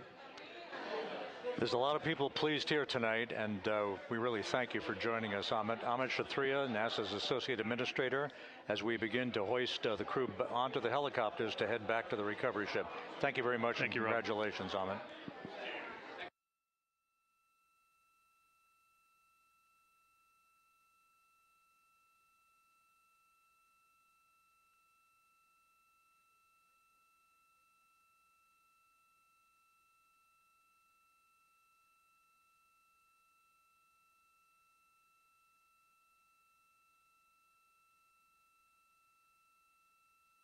This is Mission Control Houston, with the crew members now beginning to be hoisted aboard the Navy helicopters.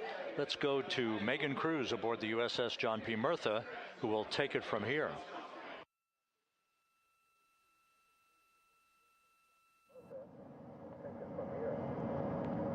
Hey, Rob. Yeah, back on the bow of the ship here, we are seeing the helicopters circling Orion.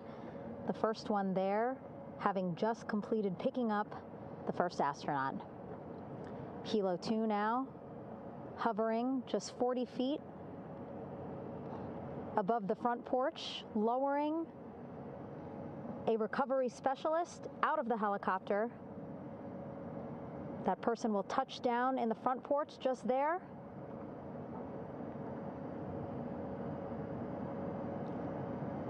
The crew members already outfitted with a harness that will allow them to quickly attach to the hoisting device.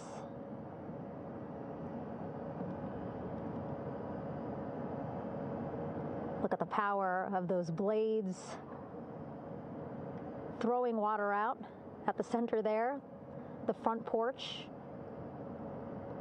with now 3 astronauts and the recovery specialists. Again, crews already outfitted with a harness vest. And here we go. Second astronaut now off the front porch, getting hoisted into the second helicopter.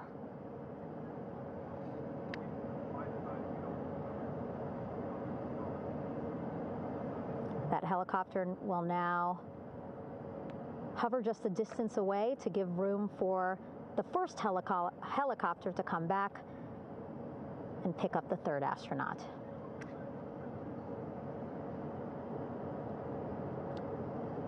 As we wait for that helicopter to come back, make its way back around, just want to mention that the President of the United States called our NASA administrator today while he was on the ship, just minutes after we interviewed him live on our coverage, and congratulated him and NASA on this history-making moment tonight.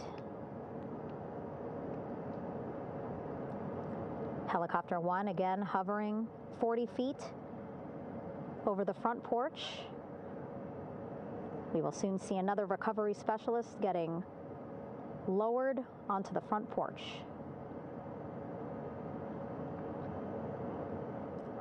Wow, imagine sitting on that front porch, the wind, the water. But again, the recovery team determined that a helicopter flight back to the ship here would be safer, faster, and more comfortable for our crew who just completed a 10-day mission around the moon. Third astronaut in the air, getting hoisted quickly back into the first helicopter now.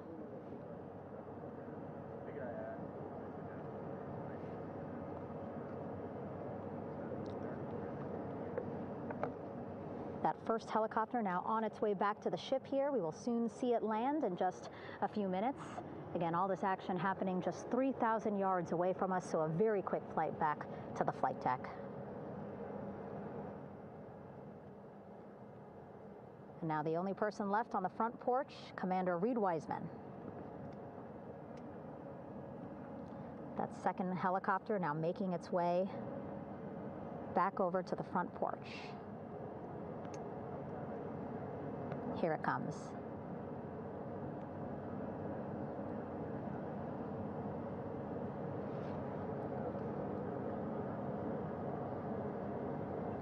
Making its final approach here.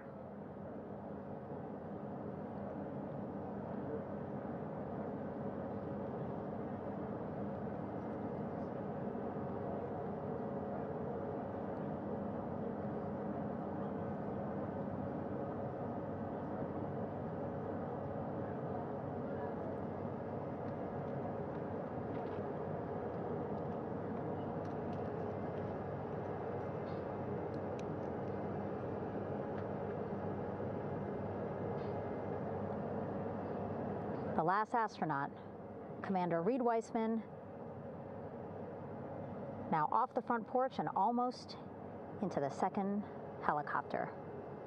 Both now on their way back to the ship where we are, the USS John P. Murtha, just west of San Diego in the Pacific Ocean.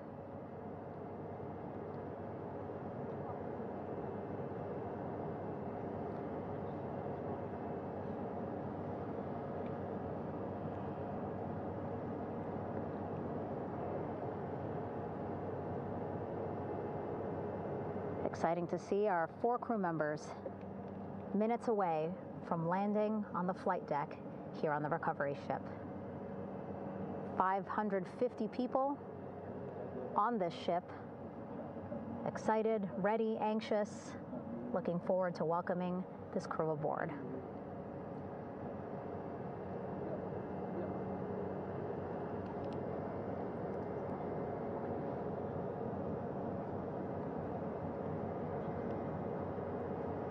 Watching them now with our own eyes.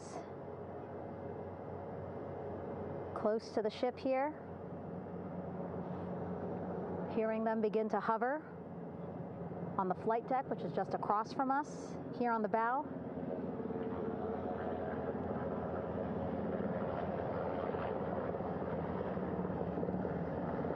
The first helicopter coming in.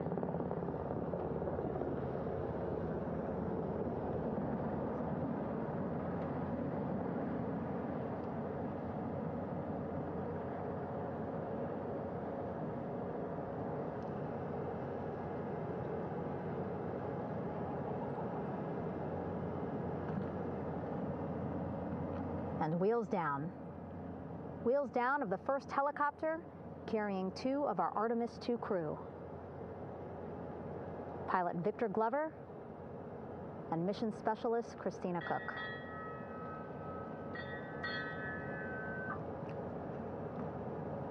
Kilo 1 on deck reported on the recovery loop. Again, the mission audio loops that the recovery team are using here to communicate with one another. And an announcement just made on the ship, integrity incoming. 2 more helicopters on their way to the flight deck, one carrying the crew, the other, one of our imagery helicopters. Again, kudos to our imagery and aerial teams for giving us these beautiful views of history in the making. Set amid a gorgeous, soon-to-be sunset here in the Pacific Ocean.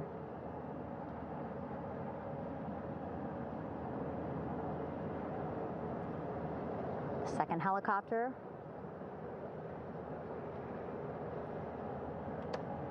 making its approach of the flight deck.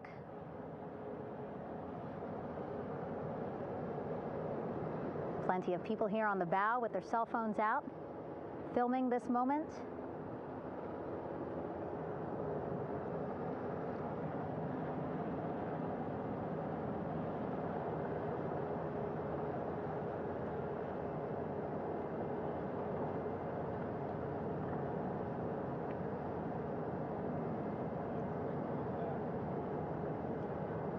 Some impressive flying here by the Navy,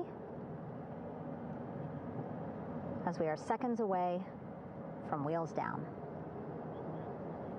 And there you go. We now have all 4 Artemis II crew members on the USS John P. Murtha.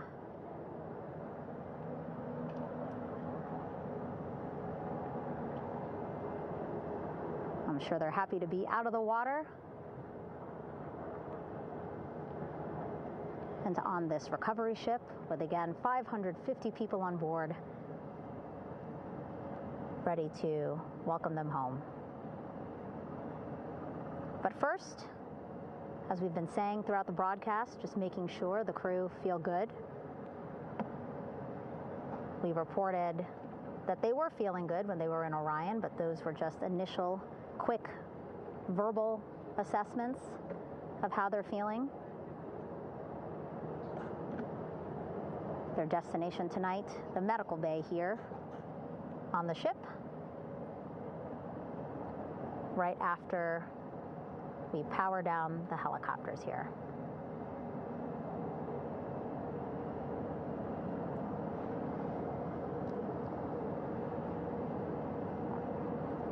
The team on the flight deck working quickly but methodically.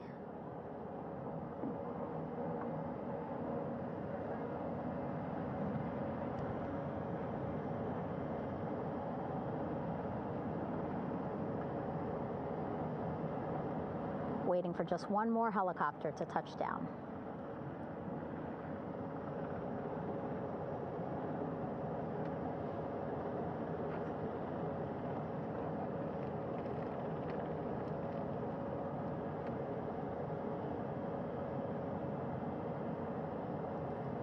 Very limited personnel here on the flight deck. Restricted maneuvering doctrine is in effect.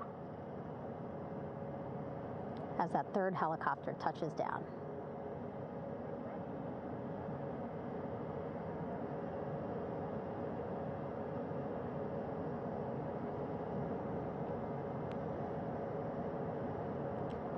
The ship is at flight quarters.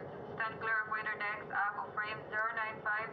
Burn no cover stop side. Throw no articles over the side. Hold all trash and garbage on station. Flight quarters.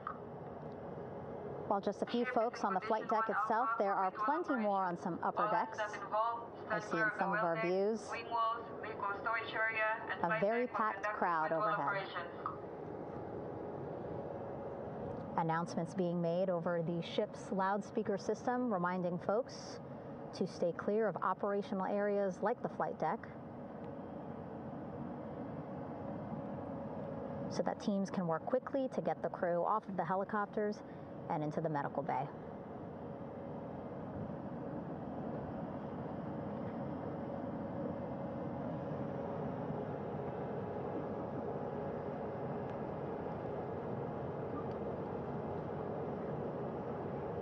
Splashdown today, 5:06 p.m. Pacific time.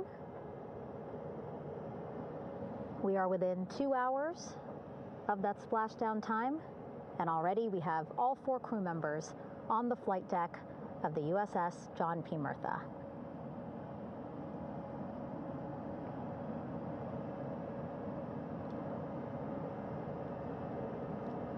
Again, crew waiting before getting out for the helicopters to completely shut down.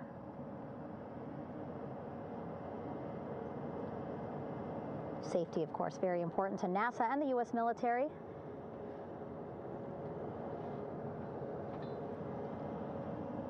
So we'll wait just a couple of minutes here before we start seeing crew members walk off the helicopters one by one.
All right, and now here we see pilot Victor Glover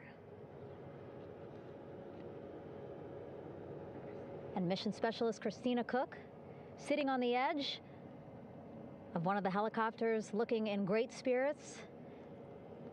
That familiar smile and laugh from Victor, I can see it from here. Christina, I'm sure, feeling the same way, just blocked a little bit by our camera here, but we'll see her here shortly.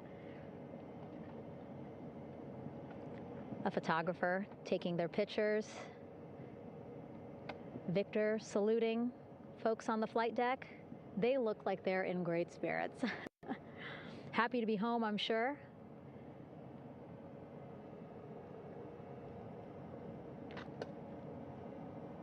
If you're sitting at home, I hope you too are wondering, what would you want to ask them if you got a chance to talk to them? Because that is what I'm thinking about.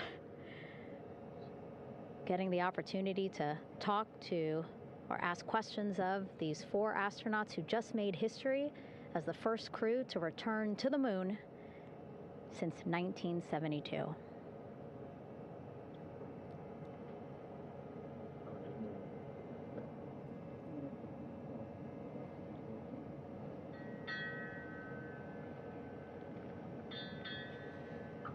Oh, there we see Christina there, also smiling. Finally peering out, waving at the cameras. Hello to you too, Christina, yes. Welcome back. Welcome, welcome home. A loudspeaker announcement on the ship saying, "Welcome home, Integrity."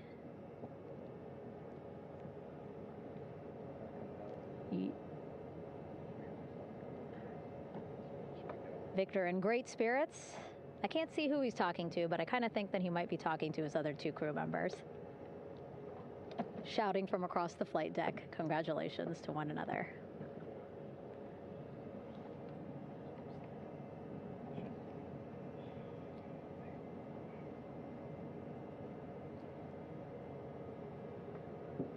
And so now we see some Navy personnel walking up to the helicopter. This is again the first helicopter carrying pilot Victor Glover and mission specialist Christina Koch. Both have taken off their helmets now.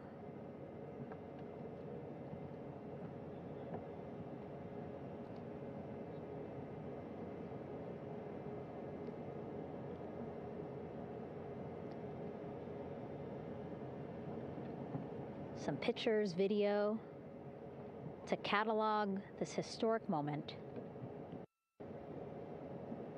A beautiful sunset just behind them here in the Pacific Ocean. Golden hour. These pictures will be beautiful.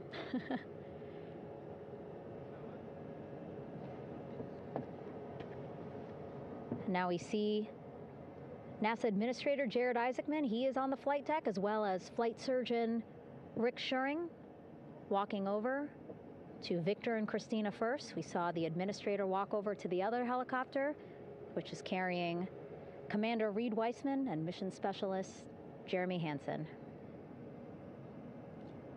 We heard from Rick earlier in the broadcast. Again, he said he's going to be out there on the flight deck to do another initial assessment of the crew, ask them how they're feeling, anything bothering them. But again, from what I'm seeing, they look like they're in great spirits and feeling pretty good for folks who just traveled 695,000 miles from Florida to the moon and now here to the Pacific Ocean.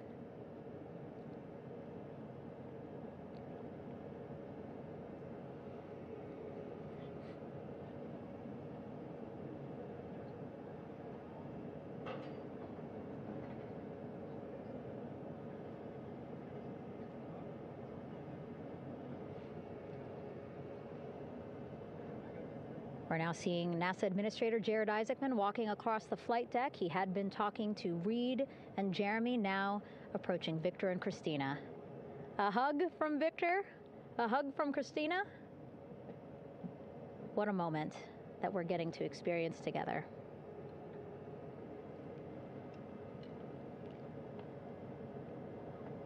I'm sure congratulatory words. You know, we got to speak to the administrator live on this broadcast as well, and he said the kid in him right now, giddy, absolutely giddy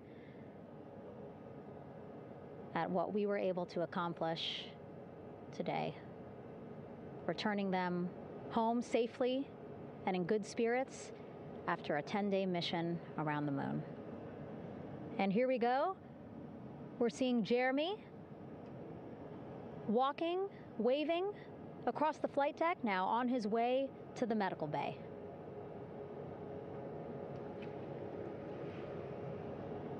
It's a short walk, less than a minute. Again, that's why the recovery team decided to use helicopters to get them on the flight deck for that short walk to medical bay. And now on the flight deck, we see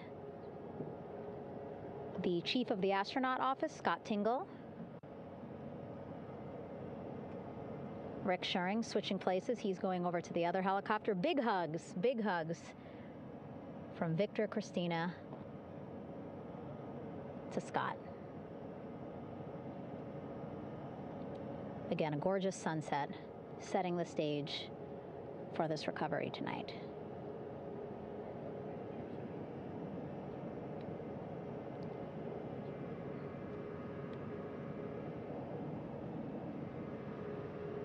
All right, and now here we are, Christina,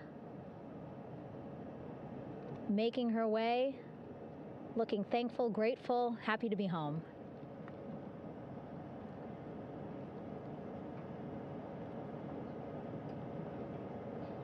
You can see she's looking up. Again, lots of people, just a few levels up off the flight deck, welcoming her home.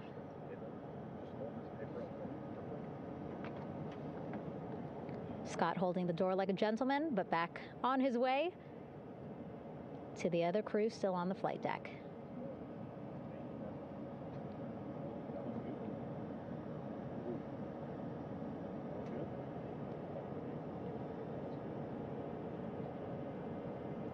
So still on the flight deck, Victor Glover and Reid Wiseman. It looks like Victor will be the next one headed to medical bay. More hugs, more hugs. He's a hugger.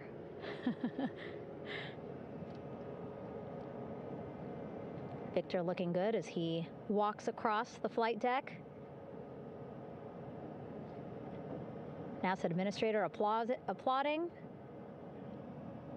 Victor applauding for all the folks on the ship with him who played a role in their safe return today.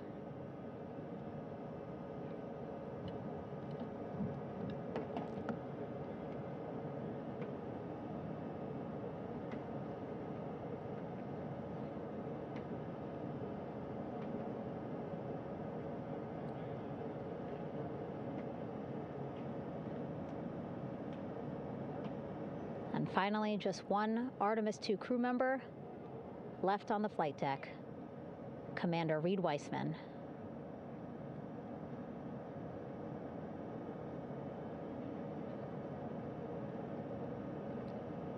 Applause from the group there on the flight deck, I'm sure, as well as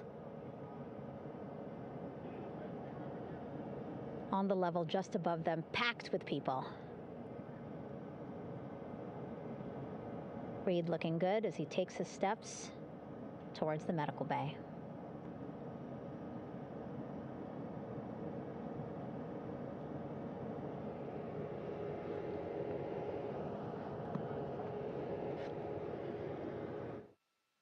See our 4 Artemis II crew members back on the ship.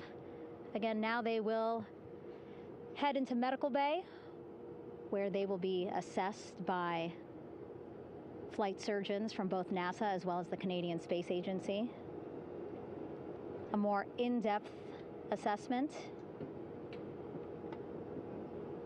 When they get to medical bay, they will each have their own nurse. They will be helped out of their suits. And then again, we'll check to see that they're feeling good. Make sure it's not just adrenaline, but that they are feeling good from their long journey back from the moon. Beautiful shot of that sunset, illuminating our flight deck.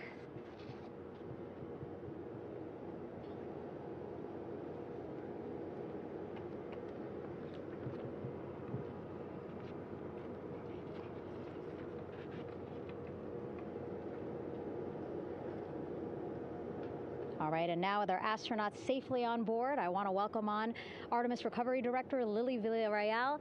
Lily, I don't know how you must be feeling right now. Ecstatic, relieved? So ecstatic, relieved. Of course, we still have to bring the capsule into the well deck of the ship, but this is a major milestone to have the crew here on the ship and in med bay. You know, our team has been preparing and working really hard, and I'm just so proud of them all. Everything went very well, just as planned. Our teammates in Houston, the flight control team was just amazing. We were able to have great conversations and communications about everything. And I don't know what else to say. I'm just so ecstatic. It's such a wonderful feeling to get to this point. Again, we still have to get the capsule, but this is huge for all of us in landing recovery. And I couldn't do this without my team, and of course the full support of the U.S. military. There's going to be lots of, high fives when we get the capsule back in, and I'm so happy that the crew's doing well, Orion's doing well, and thank you for everybody watching. Yeah, it was great to watch the crew come back to the ship with you. How were you feeling when you were seeing them looking so happy to be home and feeling really good? The funny thing is that we had video of them from inside the Orion vehicle. They were like that from the beginning. When we opened the hatch, they were already out of their seats, having a good time, waiting for us to open the hatch. And they opened the hatch, and of course we did the first medical assessment. Everybody was doing very well, and they were just having such a great time with the medical team that was inside the capsule. I think they were all taking selfies with the phones that they have, probably talking about what they saw, and it was just smiles all around. They were having such a great time. And then we put them on the front porch when we were ready to put them on the front porch. And again, you could see they were just so ecstatic to be home and talking to everybody. So we were very happy to see all of that in the control room of the LFOC. How remarkable is that? Again, if we think about their journey, the 695,000-mile journey around the moon and back, coming back at 30 times faster than the speed of sound. I mean, how remarkable is that they are in such good spirits? I mean, this is an amazing crew. I think you guys have seen it for the past 10 days. They're wonderful people, and we're so happy that they brought us along on that ride. And I can't wait to see all the additional videos and pictures that they have that, we'll get a hold of now that they're back on the ground. And I can't wait to hear how, a little more than what we saw on the press briefings from the crew about what they saw. It's just fantastic. Some of my favorite people around this 10 days was the science team and how excited they were. And so this is exactly how we feel in the landing recovery team when the science team went, oh my goodness, when they heard all the discussions about the moon. This is exactly how we feel now in the landing recovery team. We're so ecstatic. Yeah. Again, we have to recover the capsule. I want to make sure we don't forget about our Orion. Lily's all about business. She's thinking about what's next. But yeah, speaking of these 10 days, I mean, we have been along for the journey with them, live with them 24/7 for 10 days, and just really seeing the engagement that we've gotten from around the world. What do you hope people take away from this mission? I think that's fantastic. So, my story was that I went to the Kennedy Space Center. I was born in Colombia. I was 10 years old when we moved to the United States, but when I was 7, my family took me to the visitor center, and that's when I learned about Apollo. And we went to the moon, and I learned about astronauts, and that story was what really fueled me to want to do STEM and want to be an astronaut. And I think that this Artemis program is going to do exactly what, what girls, my age back then is 7, young people right now, girls and even like young men, obviously. But we want to empower people to know that you can do this, right? If you want to come and work for NASA, if I did it, they can do it. And Artemis program is just going to inspire everybody. And I'm so happy about that. Yeah. Like Apollo inspired me. Thank you so much, Lily. Really appreciate you being here. As you said, still a lot of work to do. 5 to 6 more hours to recover Orion that's still out in the water. So I'll let you get back to it. But you had beautiful words to say again. We hope that this inspires people. We hope that you come and join us at NASA and accomplish great things with us in the future. Yeah. Back to you, Rob. Thank you, Megan, and safe sailing out there in the Pacific. Here in Mission Control, it is now all quiet. The team of flight controllers and all their support personnel have left the room to enjoy the aftermath of a textbook touchdown by Integrity that splashed down in the Pacific right on target to complete this historic flyby of the moon, the Artemis II mission. With that, we'll wrap up our coverage for the night and point you to a post-splashdown news conference in 15 minutes at 9:35 p.m. Central Time, 10:35 p.m. Eastern Time, where managers will discuss the return of the Integrity spacecraft and the completion of the Artemis II mission. With that, we'll wrap up our coverage for this evening and historic mission in the history books. This is Mission Control Houston.